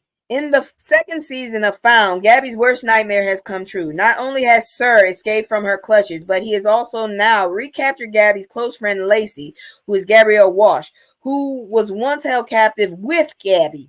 To add insult to injury, Gabby's co-workers are now aware of her involvement with her former kidnapper, and she must rebuild trust with them while secretly trying to suss out Sir's whereabouts. Okay, first of all, I'm sick of tired. I can't go any further with this. This is a TV show, but it does ring true. We need motherfuckers actually caping for us. And I'm not just saying black women. I'm talking about all women of color. Because all day and night I hear about some well-to-do Never really had to fight a melanated deficient woman getting kidnapped. Never mind the Native American woman that went missing. Never mind the black woman that went missing. Never mind the Hispanic woman that went missing. Never mind any of these black people that are not white went missing. We don't hear about shit about them except when they in our families and we don't know where they are. I'm so sick of this shit. I really am. And y'all get on my motherfucking nerves. And I'm sorry this triggered me. But this country sucks. I'm sorry. I pledged to be allegiant to butter, actually. But I went to fight for this fucking country. And you guys suck. I'm just saying. Let's move on. Because this shit get on my nerves. I'm going to try and get in some better news. Y'all get on my nerves with this shit. Let me go ahead and show y'all a video. I got 2 videos back to back for y'all. One is educational. And then one is just, let me see here now. Let me look at the videos. And one of them is health-wise. So the first thing I'm going to show you is the educational one. So let me go ahead and play my little educational shit. And then we're going to look at this video because we need it. Let's see. Where's my damn video? My education. I'm going to give you some education. I got to give you a piece of everything. I'm not just here to depress you and make you feel bad. So many, so many, so many lies. Look in my eyes, they know I'm the truth. Knocking them down every time I step in the booth. We ain't got a lie, they know we the vibe, we living in proof. Young conscious, shoot my life a movie, I live in a spook. Ain't no sticking around, I'm on the move, I'm checking the dudes. Yeah, it's only us two, so we copping that cool. We on the roof, smoking dope, look at the view. Used to chill on the stove, now we out here breaking the news. Shit, you. Hold on. The Department of Justice finally agreed. After months of lobbying, they will open a review and evaluation of the Tulsa Race Massacre. Demario Solomon Simmons led the efforts to make this happen. He's an attorney representing the living victims and other descendants of the massacre. He says this is a big step in an overall goal of justice. Part of that justice, he says, includes uncovering more answers. We only know about 10% of what actually happened, who actually participated. Those are things that we don't have the capacity as private attorneys to get some of that information that we hope the federal government can help fill in some of those gaps. Egunwale Amushan is a descendant of one of the victims. We listened to his reaction to the news. So people who may not understand this passion and those who have been part of this fight from the very beginning know this today. We will never stop fighting. Descendants like Amushan want reparations. They also want the DOJ to recognize the race massacre as the largest crime scene in the country's history. Based on conversations he's had with the DOJ, Simmons expects the work to be done by the end of this year, but he says its impact will last forever. That will really forever, as long as there's United States of America, this report from the federal government will talk about what happened here in Tulsa, and hopefully that will help us get closer to the justice and reparations that are still due. More than a century after the massacre, descendants say they deserve more. This is an accomplishment of one of their biggest goals, and the news is not lost on Amushan. This moment is one you should never forget. Reporting in historic Greenwood, Brody Myers, 2 News, Oklahoma. I mean, what you want me to say? It is what it is. Give me a second here. I gotta bring this down. Evaluation of the Tulsa Race Massacre. We got one more video, but all I can say is that about fucking time people actually said something. And go on and talk to your grandson. I ain't trying to stop you, but please, I just hope you don't miss any good stories that you might need to know about. What can I say? I'm still shocked that they threw this fucking story out. It's not like they can't prove it. Everybody knows about the Tulsa massacre. How the fuck you gonna throw it out? Now you talking about you gonna look at it again. Bitch, it's like sitting up there saying, I unalived this person. You saw me do it, but can you prove it? It don't make sense. Make it make fucking sense, man. The math is not mathing. Make it make sense. Just make it make sense. Because the math is not mathing. Anyways, we into some more interesting stuff. It's October.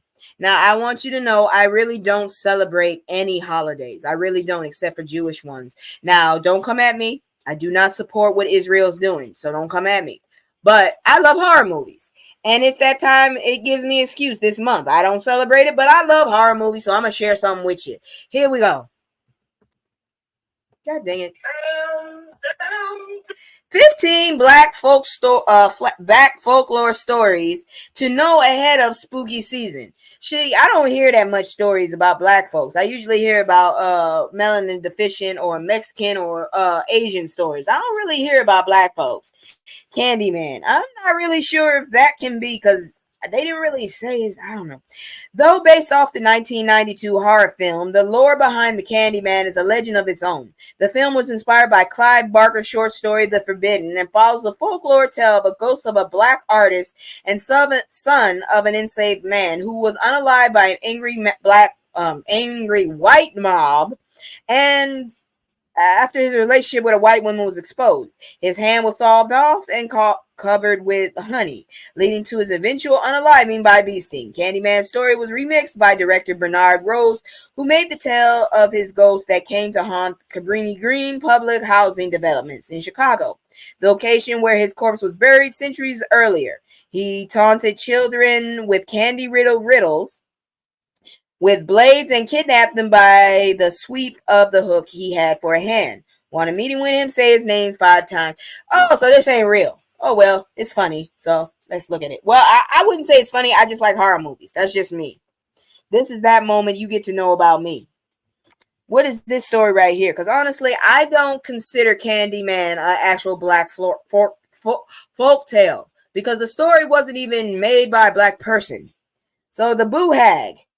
That don't even sound right. The Boo Hag comes from another line of Southern folklore heavily influenced from the Gullah Geechee people. Okay, I might be related to them. The legend traces back to the creature from West African folklore known to be a shape-shifting type of vampire per fabric of folklore. Its hunt begins at night when it sheds its skin to prey on those who slumber and either drain their blood or take their breath. To keep them away, legend says a broom or a pile of straw near your bed. On the other side of folklore, Boo Hags were said to be shape-shifting witches among the enslaved people who charmed people they wanted to sleep with and rode them like horses in their creature form. That's nasty. According to Jacob Stroyer's autobiography, to keep them away, enslaved people slept with a Bible or placed cayenne pepper and salt in the corners of their room. I ain't never heard of a Boo Hag, but I'm learning something. And I hope that motherfucker never come in my room. I hate spicy shit. I don't mind the Bible, but it's the spicy for me. Dancing devils. Who the heck is coming up with this stuff? I ain't never danced with a devil. These are not spirits, but rather people who dress as them. Originating in Liberia, dancing devils are tribal deities who are worshipped by the Poro men and Sande women per the Institute artists. Their performances are folklore stories in themselves, telling stories that promote societal order through punishment per NPR. Lord, I ain't never heard of it either, girl. I didn't heard if you dream about fish, somebody pregnant. If you hear a dog howling, somebody gonna die. I ain't never heard this shit. However, the group stays underground and out of the spotlight, only accepting members by initiation, which has been highly criticized by the government. Though when they appear with their grand displays towering over with stilts or covered in a bush of straw, they are impossible not to look at. If I see their ass, I'm leaving. I'm leaving my ass out of there. Fuck you. I don't care. You dress like a damn scarecrow. I don't like corn that much. I'm out. Fuck that shit. Big Liz. Lizzo? Are y'all talking about Lizzo? The most known Chesapeake Bay ghost is none other than Big Liz.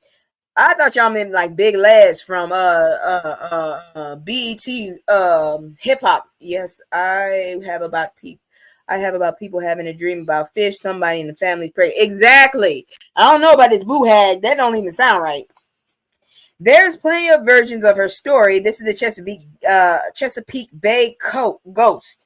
However, the most common tale says Liz was a large woman enslaved on a plantation near the Greenbrier Swamp per Bay to Bay News. The legend says her slave master, a cruel man, ordered Liz to carry a chest full of his possessions to the swamp.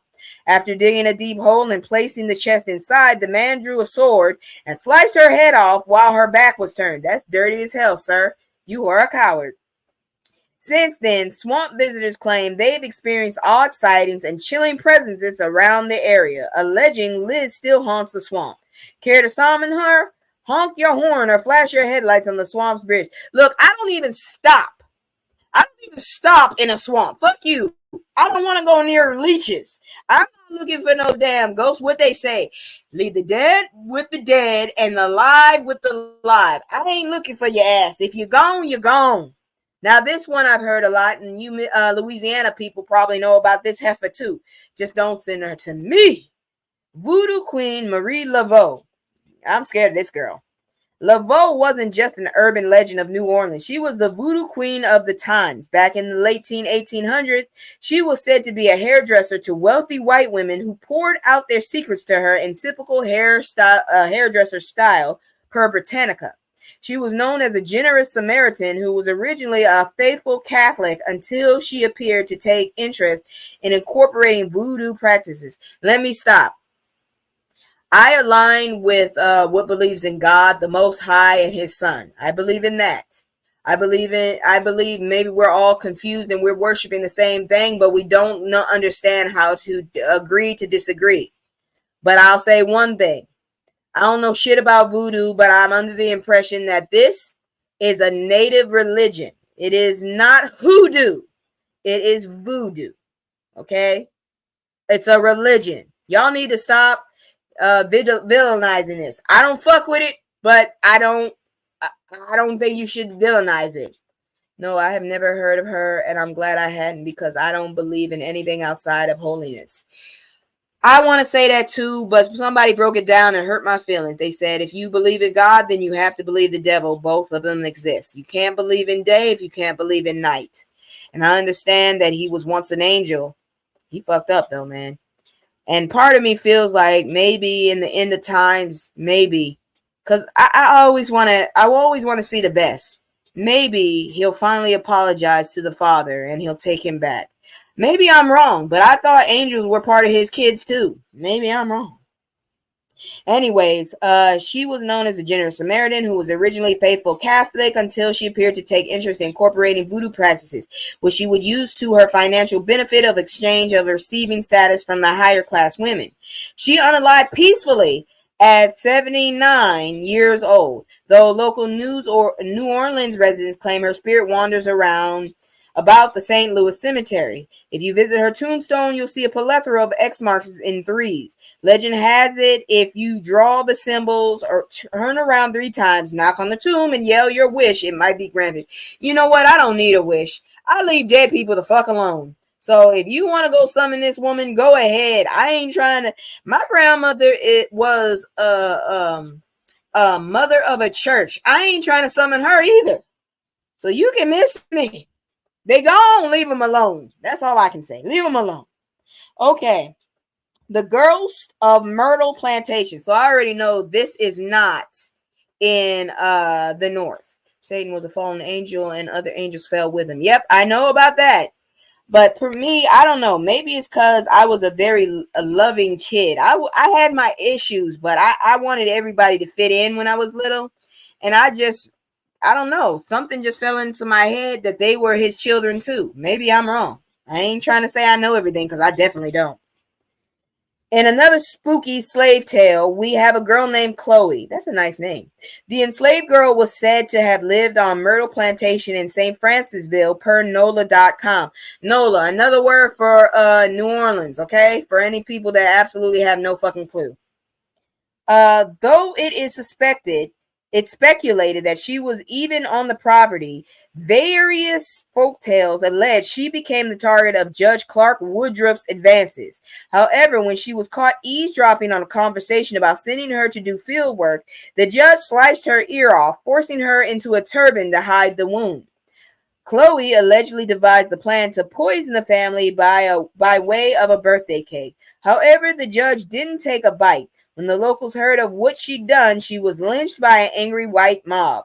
Visitors say Chloe still haunts the halls of the mansion and often appears as a shadowy figure in the photos of the plantation.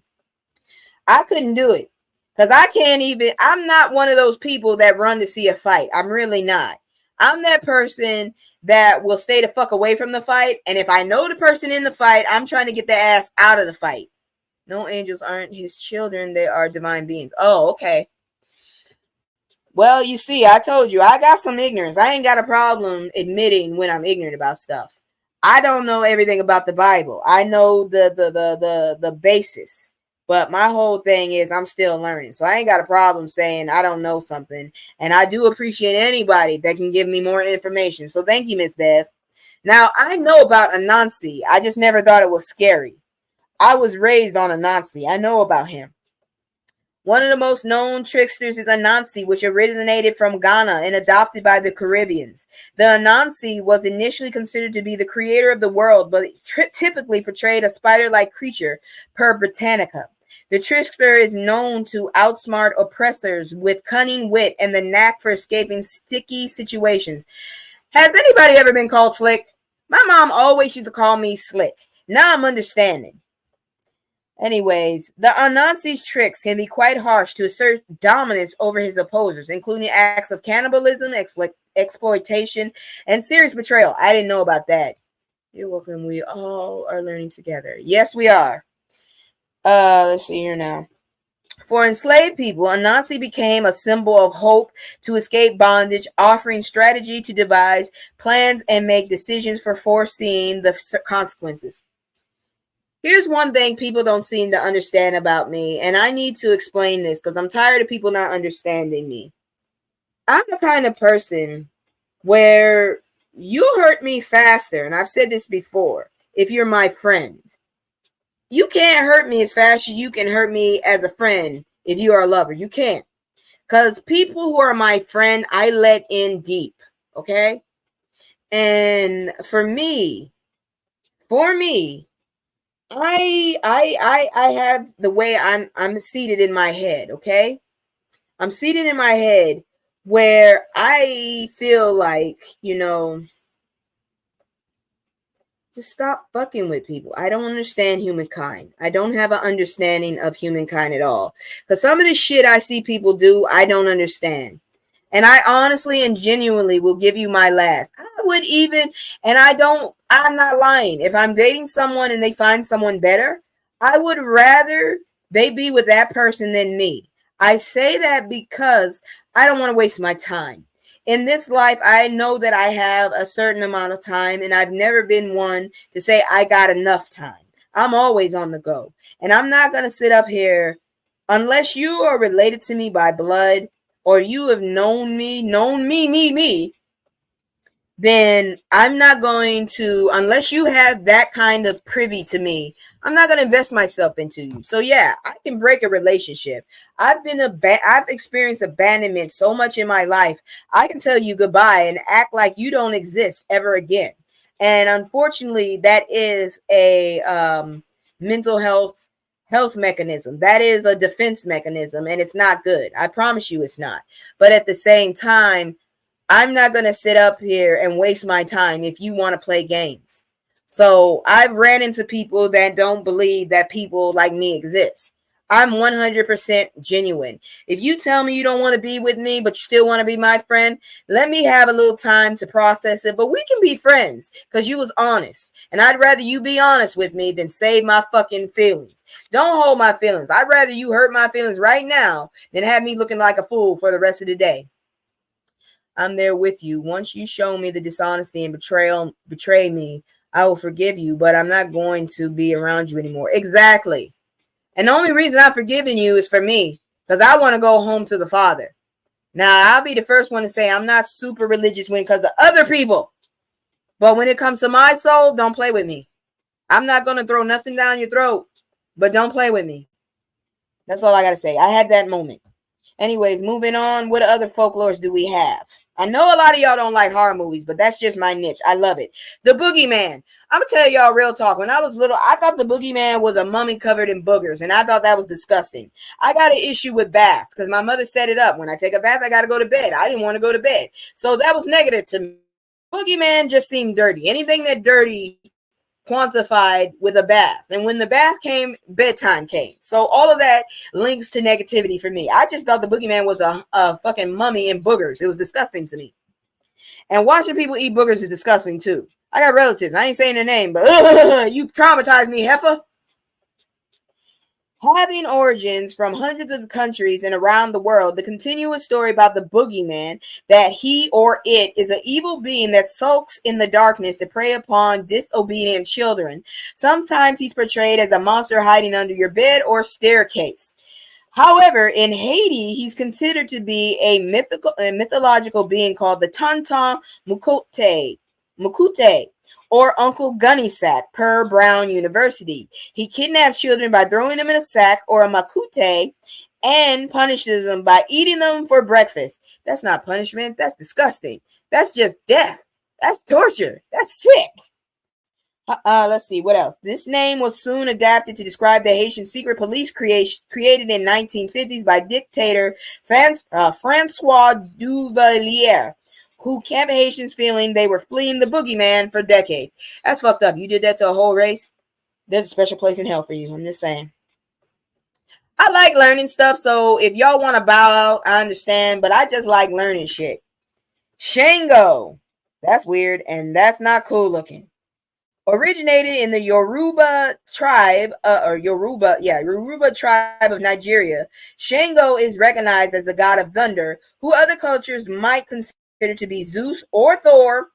However, his legend is connected by the king of Oyo, who reigned for over 500 years per the collector. His damning experiment to create lightning with magic left both his palace and family destroyed.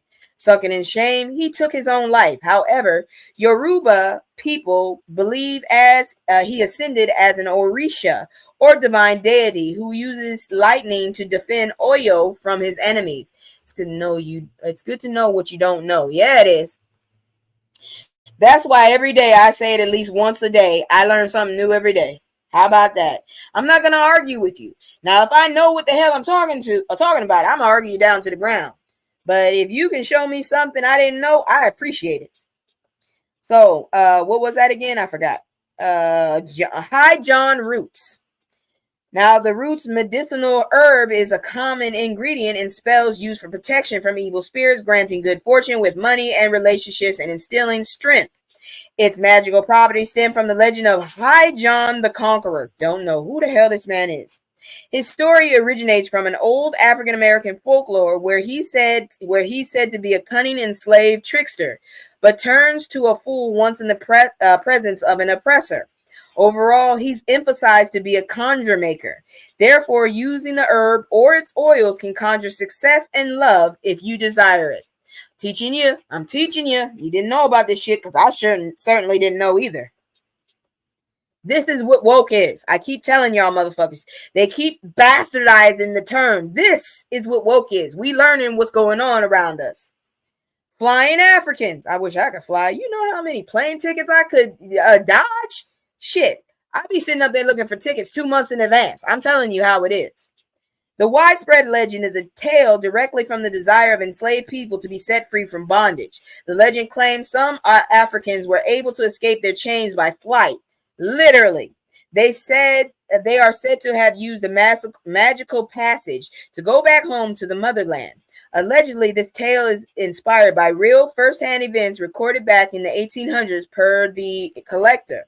The lore is said to have been the inspiration behind the mass self-deletion of the Igbo people in 1803. I did a report on them, who drowned themselves in refusal to become enslaved and hope to be taken home by the water. Hey, I ain't mad at you. Give me liberty or give me death. And that's y'all saying. But it stands for every group of people that have been oppressed. Okay, let's move on.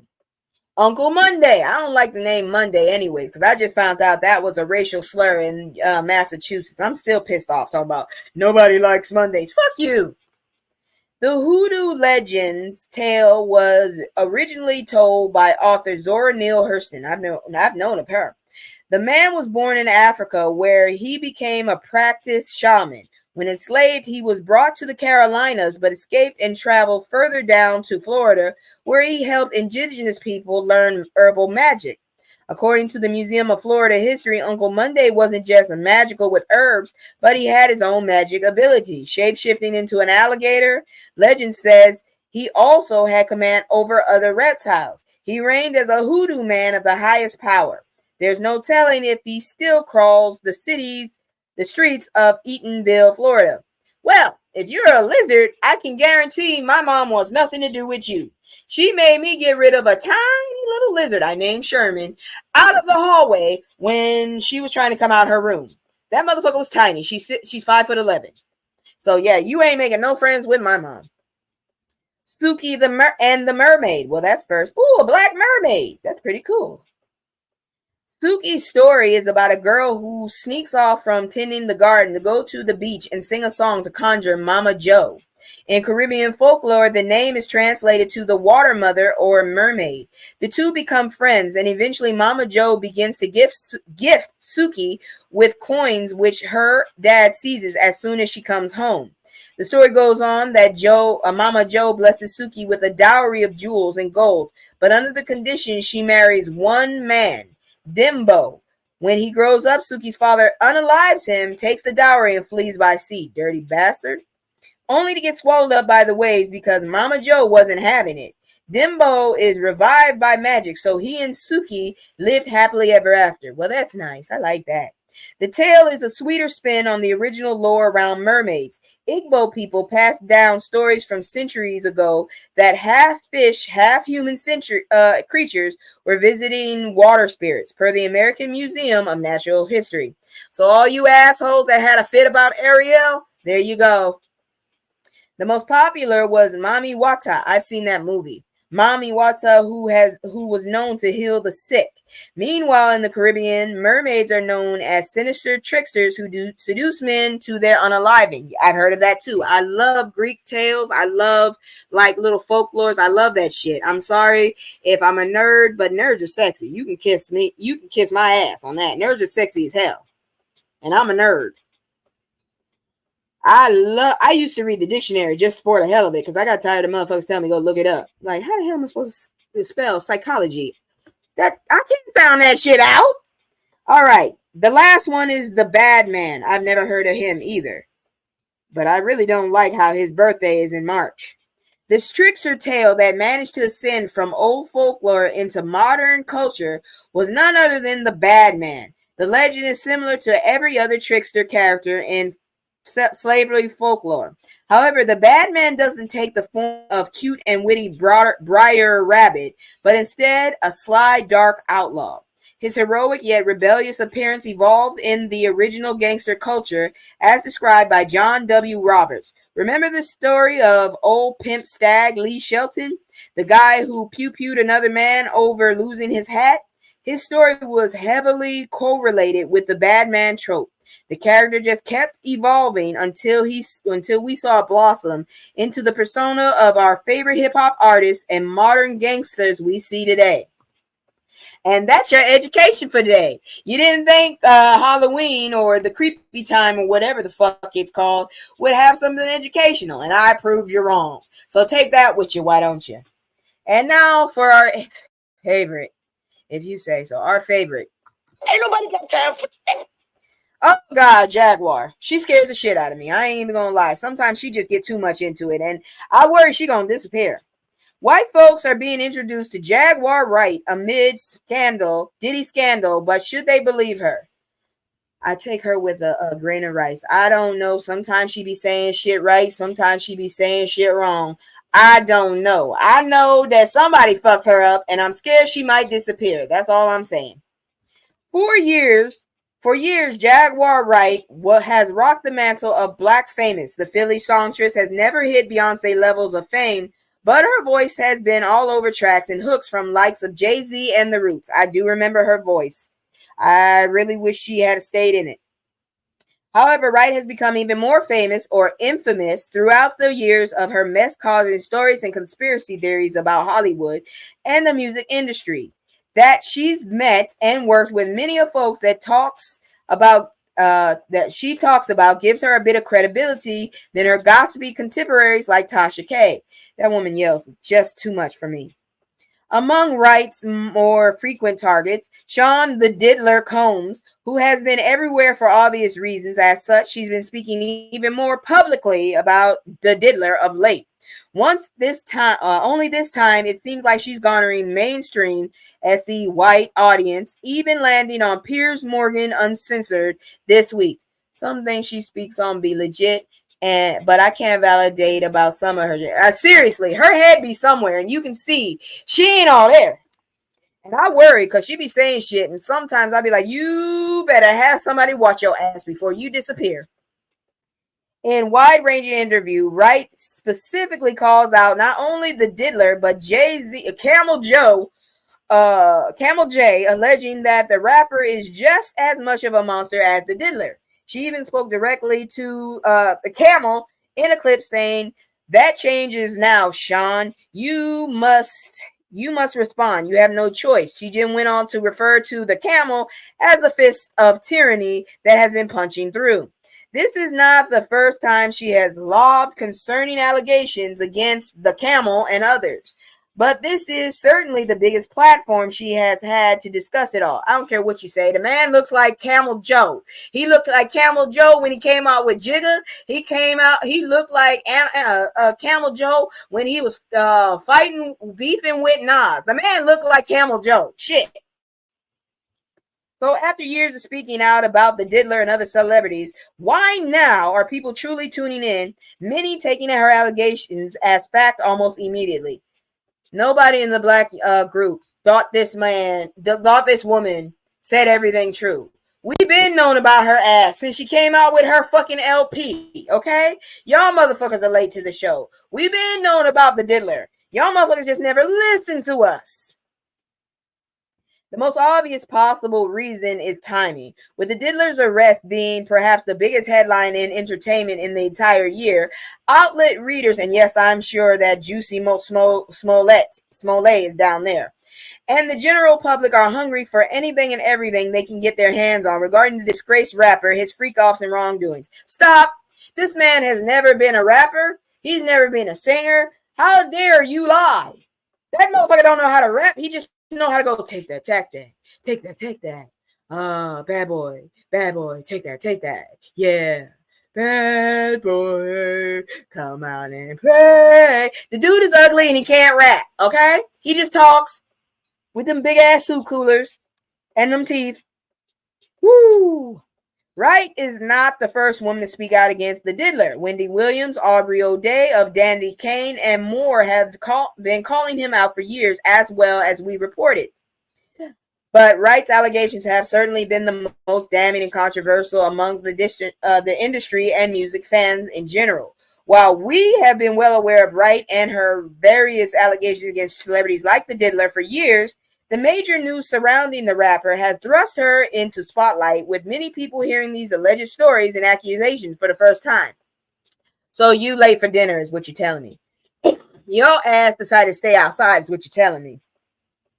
With a national stage at her fingertips, however, her methods have left many on black social media uncomfortable. As of now, even white creators have even gone on to parody her. One user cheekily wrote on Twitter that white people did not need to discover Jaguar Wright.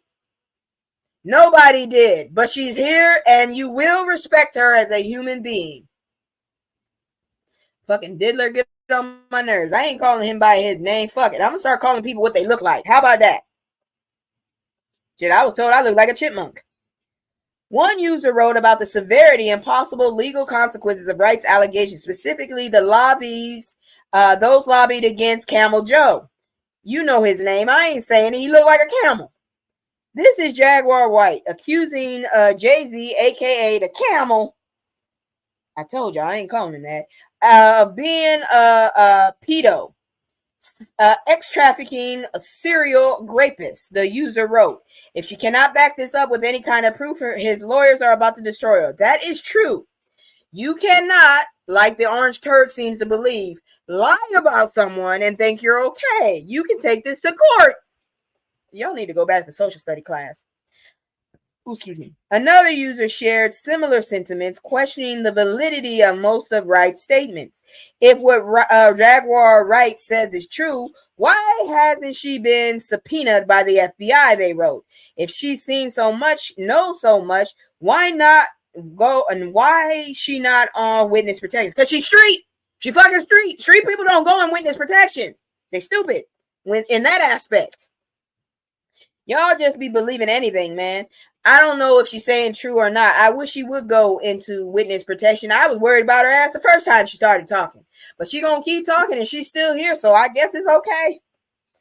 For other users, two things can be true. Wright's connections to the music industry and past may absolutely be valid, but concerns regarding her mental health are justified as well. Yes, I've been worried about her ass too. As another user wrote on Twitter, Jaguar Wright was probably subjected to or witnessed a lot of in the industry, but platforming her when she's obviously mentally unwell is very irresponsible. That's true. The girl scares me a little, I told you. Is there anything else about her? No, she said her piece.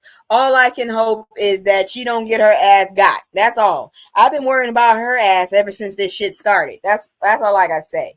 But now I'm going to play my commercial again, and we're going to look at some people that seriously are the GOAT. I'm so sick of people calling people GOAT. I'm talking about GOAT, and you'll see what I mean once we come back. Girl, yeah, that motherfucker scared the shit out of me. I wouldn't leave my kids alone with her.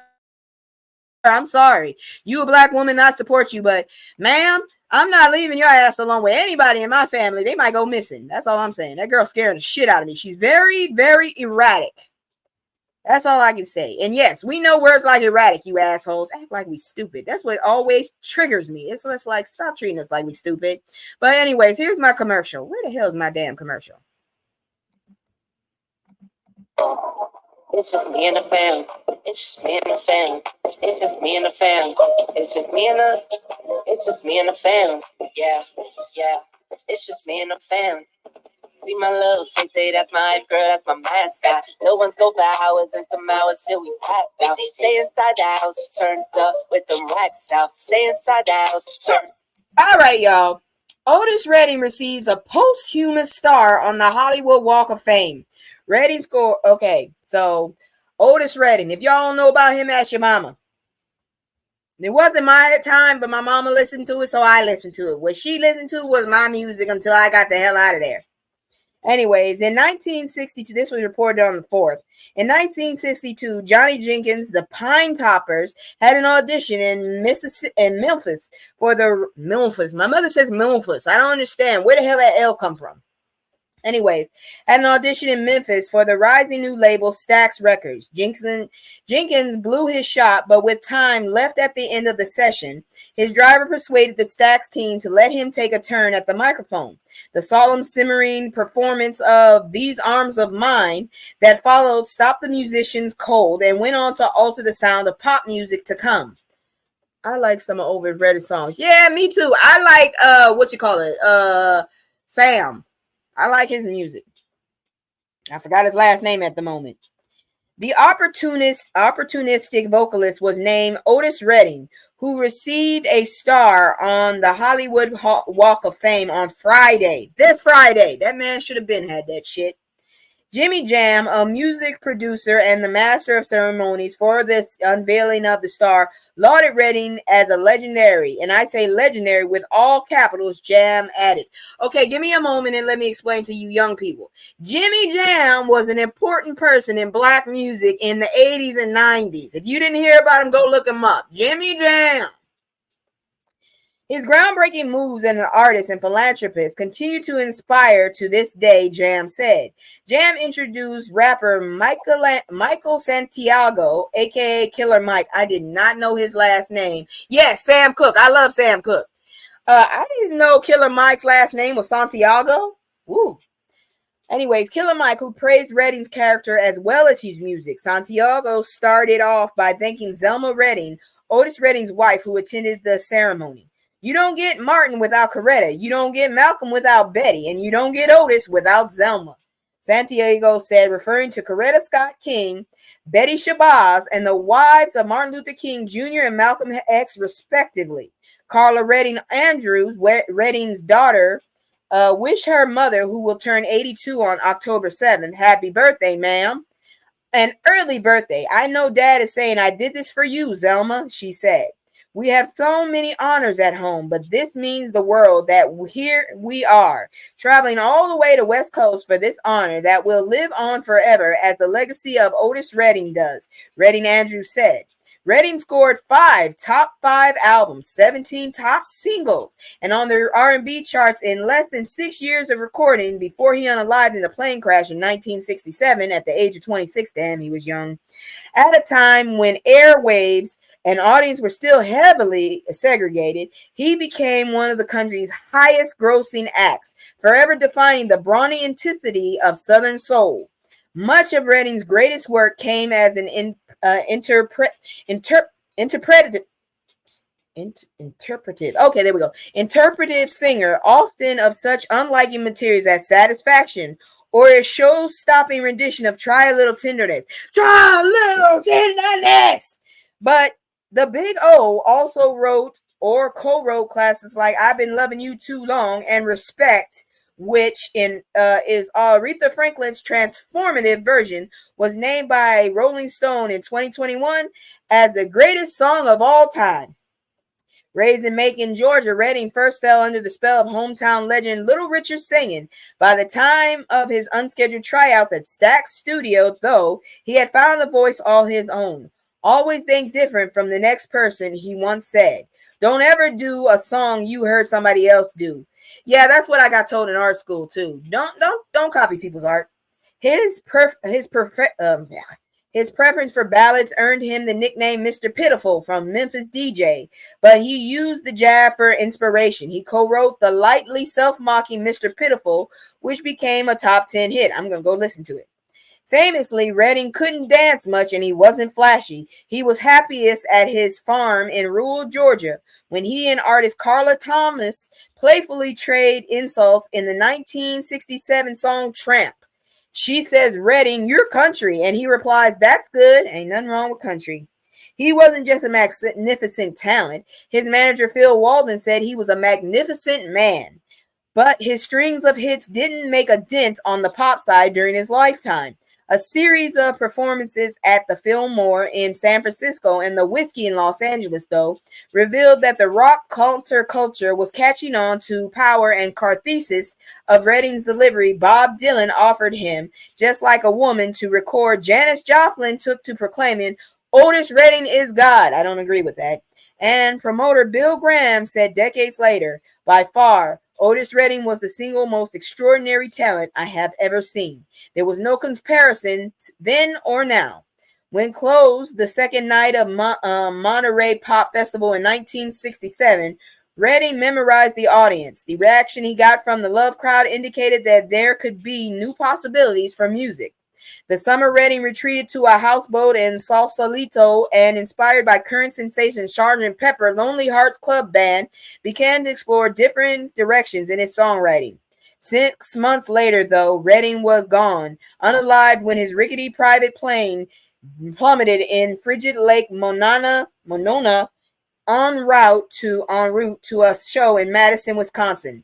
The wistful inspector sitting on the dock of the bay. Ooh, my uncle used to sing that. Sitting on the dock of the... wait a minute.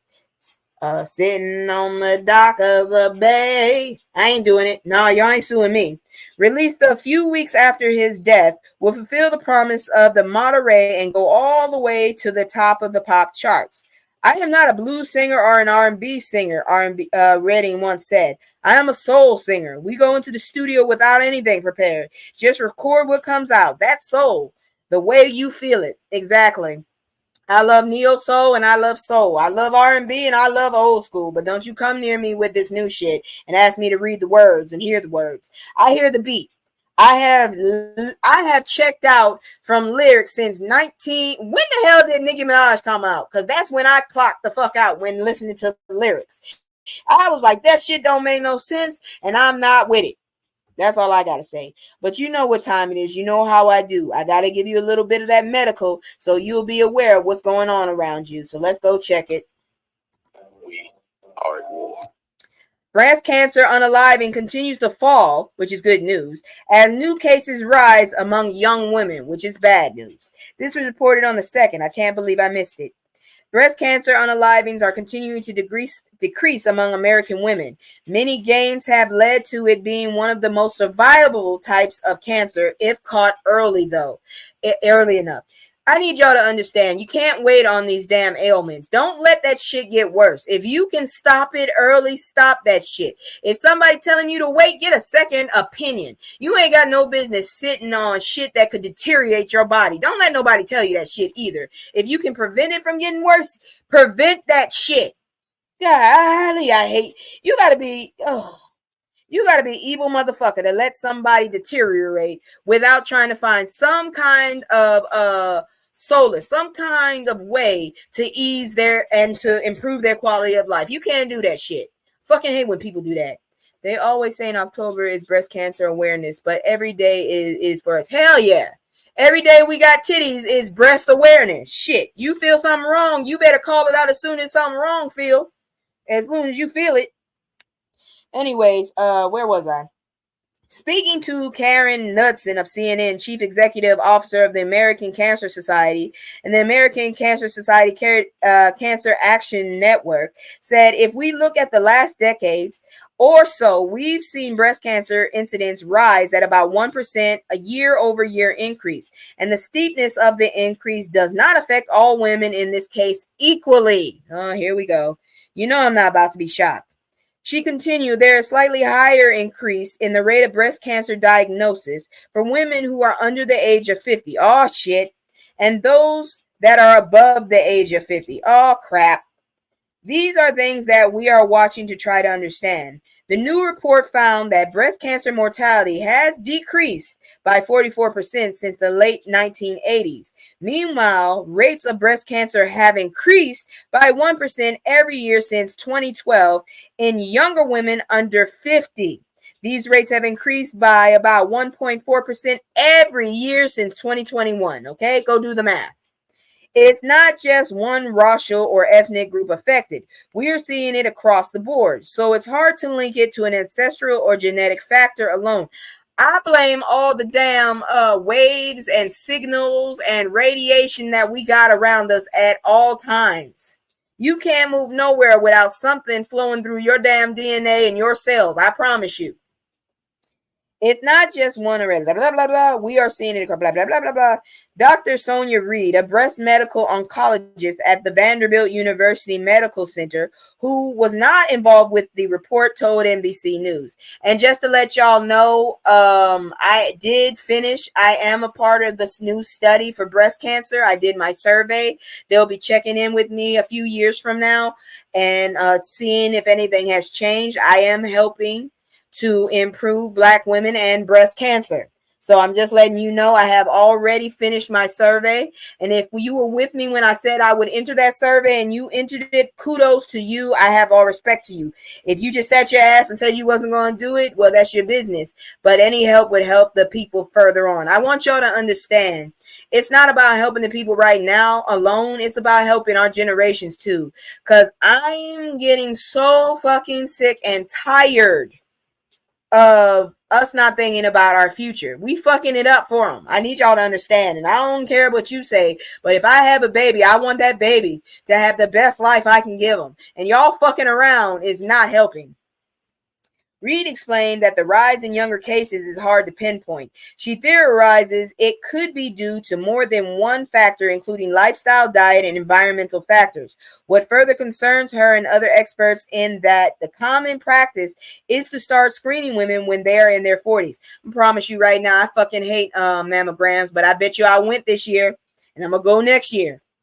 Women who maintain regular screenings and practice breast self-awareness, that is self-checking in the shower or on the bed with your arm behind your head and checking that breast that's stretched, okay? If you don't know, because I'm starting to think they have cut out a lot of shit in school curriculum. Let me see. Women who maintain regular screening, blah, blah, blah, have stronger odds of early detection and ultimately catching cancerous growths soon enough to survive. My aunt, my oldest aunt, they found it early enough that they got it out. And I need everybody else to do that shit too. Depending on the risk level, including if anyone in your immediate family may have had breast cancer, a mother, sister, maternal aunt, or grandmother, screening earlier may be advised. As experts and physicians emphasize, the increase in new cases and the downward trend of fatal cases are not being felt equally.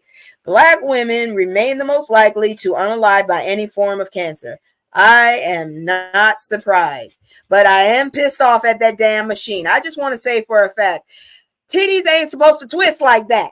I'm just telling you, you ain't supposed to twist flesh like that. Shit, it get on my nerves. I be trying to turn with the machine like, hey.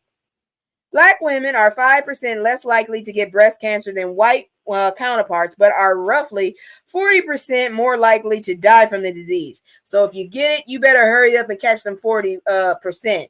Because we for once, we are less likely, thank God. The American Cancer Society researchers highlighted how this contrast is seen in even the most treatable types of breast cancer. Now more than ever, women, especially Black women, are advised to get and stay active, know their family history, and reduce factors mitigating risk through diet and exercise remains tantamount. Here's another tip for y'all. Invest in soursop and bitter melon. They taste horrible. Well, I know bitter melon tastes horrible, but that is supposed to be the alleged reason a lot of Japanese people and Asian people in general are living longer. That shit tastes horrible if you don't know how to cook it, which I don't. But it is supposed to be a miracle fucking food, a superfood. Just like soursop. Soursop is supposed to fight against a lot of cancer cells. So check that shit out and change your diet. Because I can say, for one, I had an uncle-in-law. He was doing very well, but his quality of life wasn't good. He stopped eating well and he deteriorated, but his quality went up. So he had to give up something. I'm just letting y'all know, if you're desperate to live, change the way that you eat.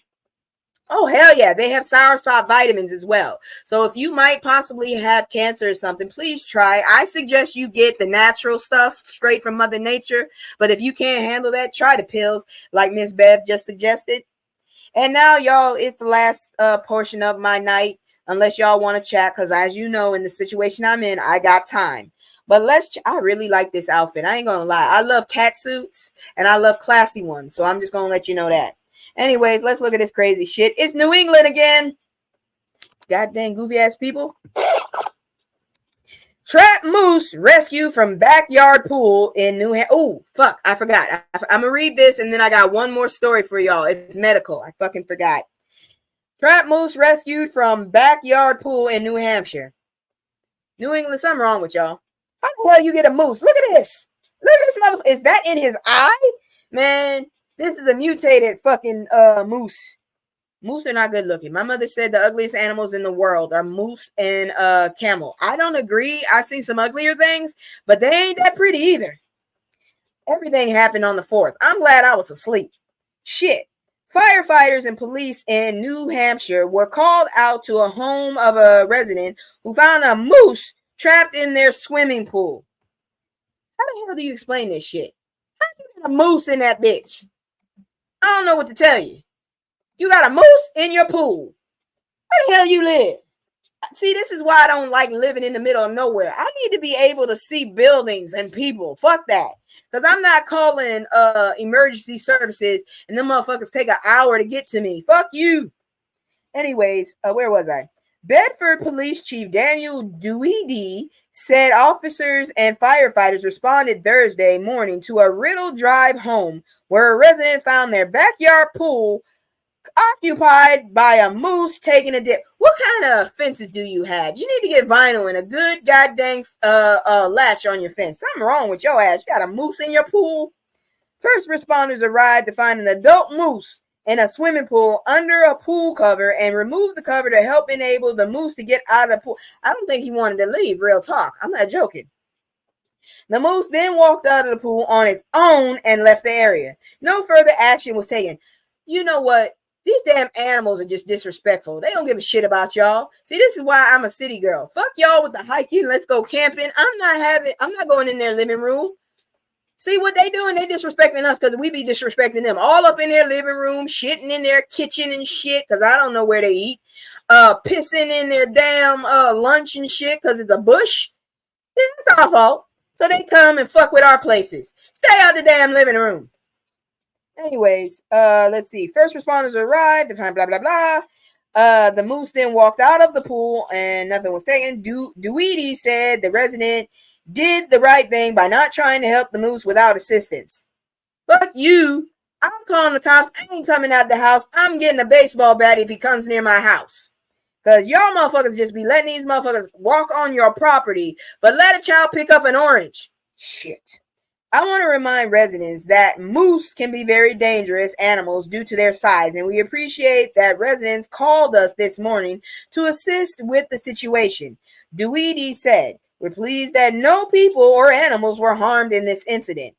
Y'all need to explain to me how these damn animals are getting in your houses and your goddamn pools and your backyards and your classrooms. Y'all just letting these motherfuckers all in your place, and then you complain. How about you lock your doors?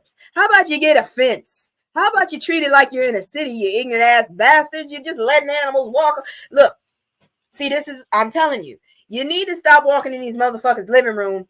That's why it's happening. They getting revenge. I'll be damned. I told you I was stalked for 3 days by an armadillo. I'll be damned he get in my house. Fuck that shit. But anyways, that's the crazy ass news. I'm done with my broadcast. If anybody wants to come up, you know how I do. It's discussion Sunday. Not chop it up. It's discussion Sunday. If you want to come up here, you are welcome to come up here, talk about anything that I reported or any news that you found out that I don't know about, because I would love to get it out there. That's the whole concept of woke. Let people know what's going on, not this other shit. If you feel a certain way, you feel that way. I don't give a shit. That's you. They cutting down the habitat so the animals are coming out and invading us. Yeah, that's about right. Like I said, stay out their damn living room, because I'm not dealing with a fucking marsupial partaking in my Sunday dinner. Fuck you.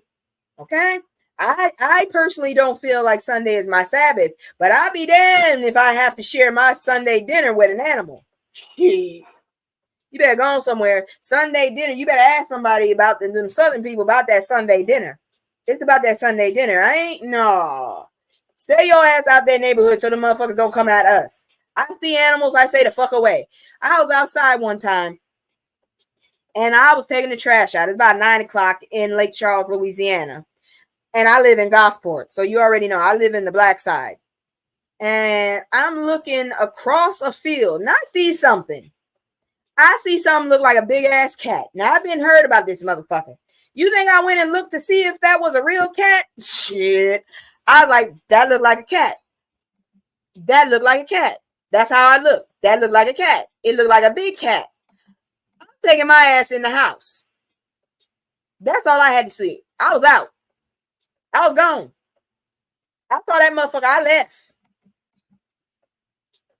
And wasn't no conversations about this shit. That's a big ass cat. You keep laughing at me. I bet you'd have done it too. Shit, I don't go looking for stuff. I was born in the 80s. Y'all need to understand. I was born in the 80s. That's when all the black people got killed up the first minute of the story. You didn't even see the title. The black person has already been disposed of, okay? So I'm not going. I hear a noise. I see shit that ain't supposed to be there. Just like I told my homegirl Terry, I'm going to look. But I ain't going nowhere near the situation. Fuck it. If you look like a hot mess, I'm going to be like, hey, she looked like a hot mess. I ain't telling that shit. She came out on her own. I see a fucking big ass mountain lion.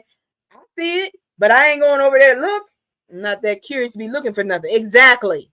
I saw that bitch across the field. It was nighttime. I ain't had no business going anywhere across the street, let alone the field, because it was across the field, across the street, behind my across the street neighbor's house. I was like, that looked like a big cat. All right, I'm going in the house. And suddenly I walked a little faster. That's all I'm saying. I told you 3 nights in a row, armadillo came to my house. I'm not opening the fucking door unless your ass call out my name and I know your voice. Because even if you call out my name, I'm not answering. I done heard people call my name. I don't know who the fuck you are. Ain't nobody supposed to be in this part of the house. I ain't answering you. Shit. At that time, I thought the blanket was the all-powerful weapon to defend myself against monsters. Exactly, girl. I done seen too many damn movies. I ain't looking for shit that don't sound right. If I hear a noise that ain't from my regular day, guess what? Every light in that house is coming on. And if I hear that shit sound like it's coming through, guess what? I'm in the car and I'm out. Okay? By the time that motherfucker get to the garage, my ass is in another city. By the time his ass get out the house, out the garage, my ass might be in another state, depending on where I am. If I'm in Lake Charles, I'll be in Beaumont before that motherfucker get all the way down the street. I'm gonna promise you that much. And if you don't know Lake Charles to Beaumont, go look it up. If not, I'll be in Orange. And if you don't know about Orange, Texas, go look it up. When I say I'm from a lot of places, I'm from a lot of places. I can call out the places. But that's it. I got one more minute and then I'm out. Exactly, Miss Bev. Oh, hell no. I don't go around looking for shit that ain't looking for me. That's the problem. That's the problem why we have, and I say this and I'll say it every day to the day I die. We will have world peace when everybody minds their fucking business. That's how we end up with those horror movies. Somebody, whoo, what's that sound? Let me go find out what that sound is. Ah! Or, John, where did you go? You're in the middle of the woods. John went somewhere. Ain't that many places to go but trees. Oh, girl, I'm so glad you made it safe. One more time, she's up in here, and let me go ahead and shout her out. If y'all are interested in tea and stuff like that, which you ain't going to get on my channel that much. You might get a strange taste, but I ain't going to feed it. But if you really are interested in it and just lifestyles in general, go check out my girl Moo Moo. That's her page right there. Go check out her page. Check her out. She be doing all kind of stuff. What you're going to get from me is woke news, comedy, and me complaining. That's all you getting. And two ninja ass cats. And I do not mean Shinobi. So if you know, you know. All right, y'all. Nobody took my invite. So that's it for tonight. Nobody wants to do panel. And like I said, I'm on later because I actually came out the house. I was forced to by a group. Not even one person. This was a group effort to get me out of a house. Because look, I get under the impression I can't cause no trouble if I sit in one place and stay quiet. That's not all the best, but shit, it worked for me, and I guess people couldn't take it no more. So I went and got me some vitamin D. It was some chilly ass, cold ass vitamin D, but I got me some vitamin D. So if y'all don't want to chat with me, that's cool. I'm gonna go use the bathroom and go sit myself somewhere and finish making this purse. By the way, I've started making crochet purses. If you're interested, I'll post a picture in my Discord, and you can see, or you can message me. And you can see. But anyways, as I always say, if you like my stuff, if you like what I did, please share, please subscribe, get my numbers up. Like I said, I am a real black woman and I do cam up, but I only cam up by every 100. So if I get to 200, I will cam up for a whole show. When I get to 300, I will cam up for a whole show. If I get to 1,000, shit, I'll cam up for the rest of the fucking month. How about that? But anyways, that's all I got to say. Good night. I love y'all. If you got a problem with anything that I'm doing, I'm trying to increase and get a good aesthetic. So if you don't like the background music, let me know. I'll shut it off. If you don't like the backgrounds, let me know. I'm just trying to get the word out to y'all in the most entertaining and absorbing way possible. So love y'all. I'll see y'all later. Please subscribe. Please share my stuff. I'm just trying to get the word out, but I need y'all help because I'm not that big and I don't come on a lot. I do what I got to do and I go about my business because I'm not built that way. I say what I got to say and I go. So if you can help me connect, this is not only for letting y'all, this is also like therapy for me. So help me and I'll help you. If you follow me, I'll follow you. I promise you. I do it every time, even on TikTok. So I'm going to go on and say goodnight. And I love y'all. And I'll see y'all on Sunday if I don't do some more content. You never know. I might do some more content later. Night, y'all.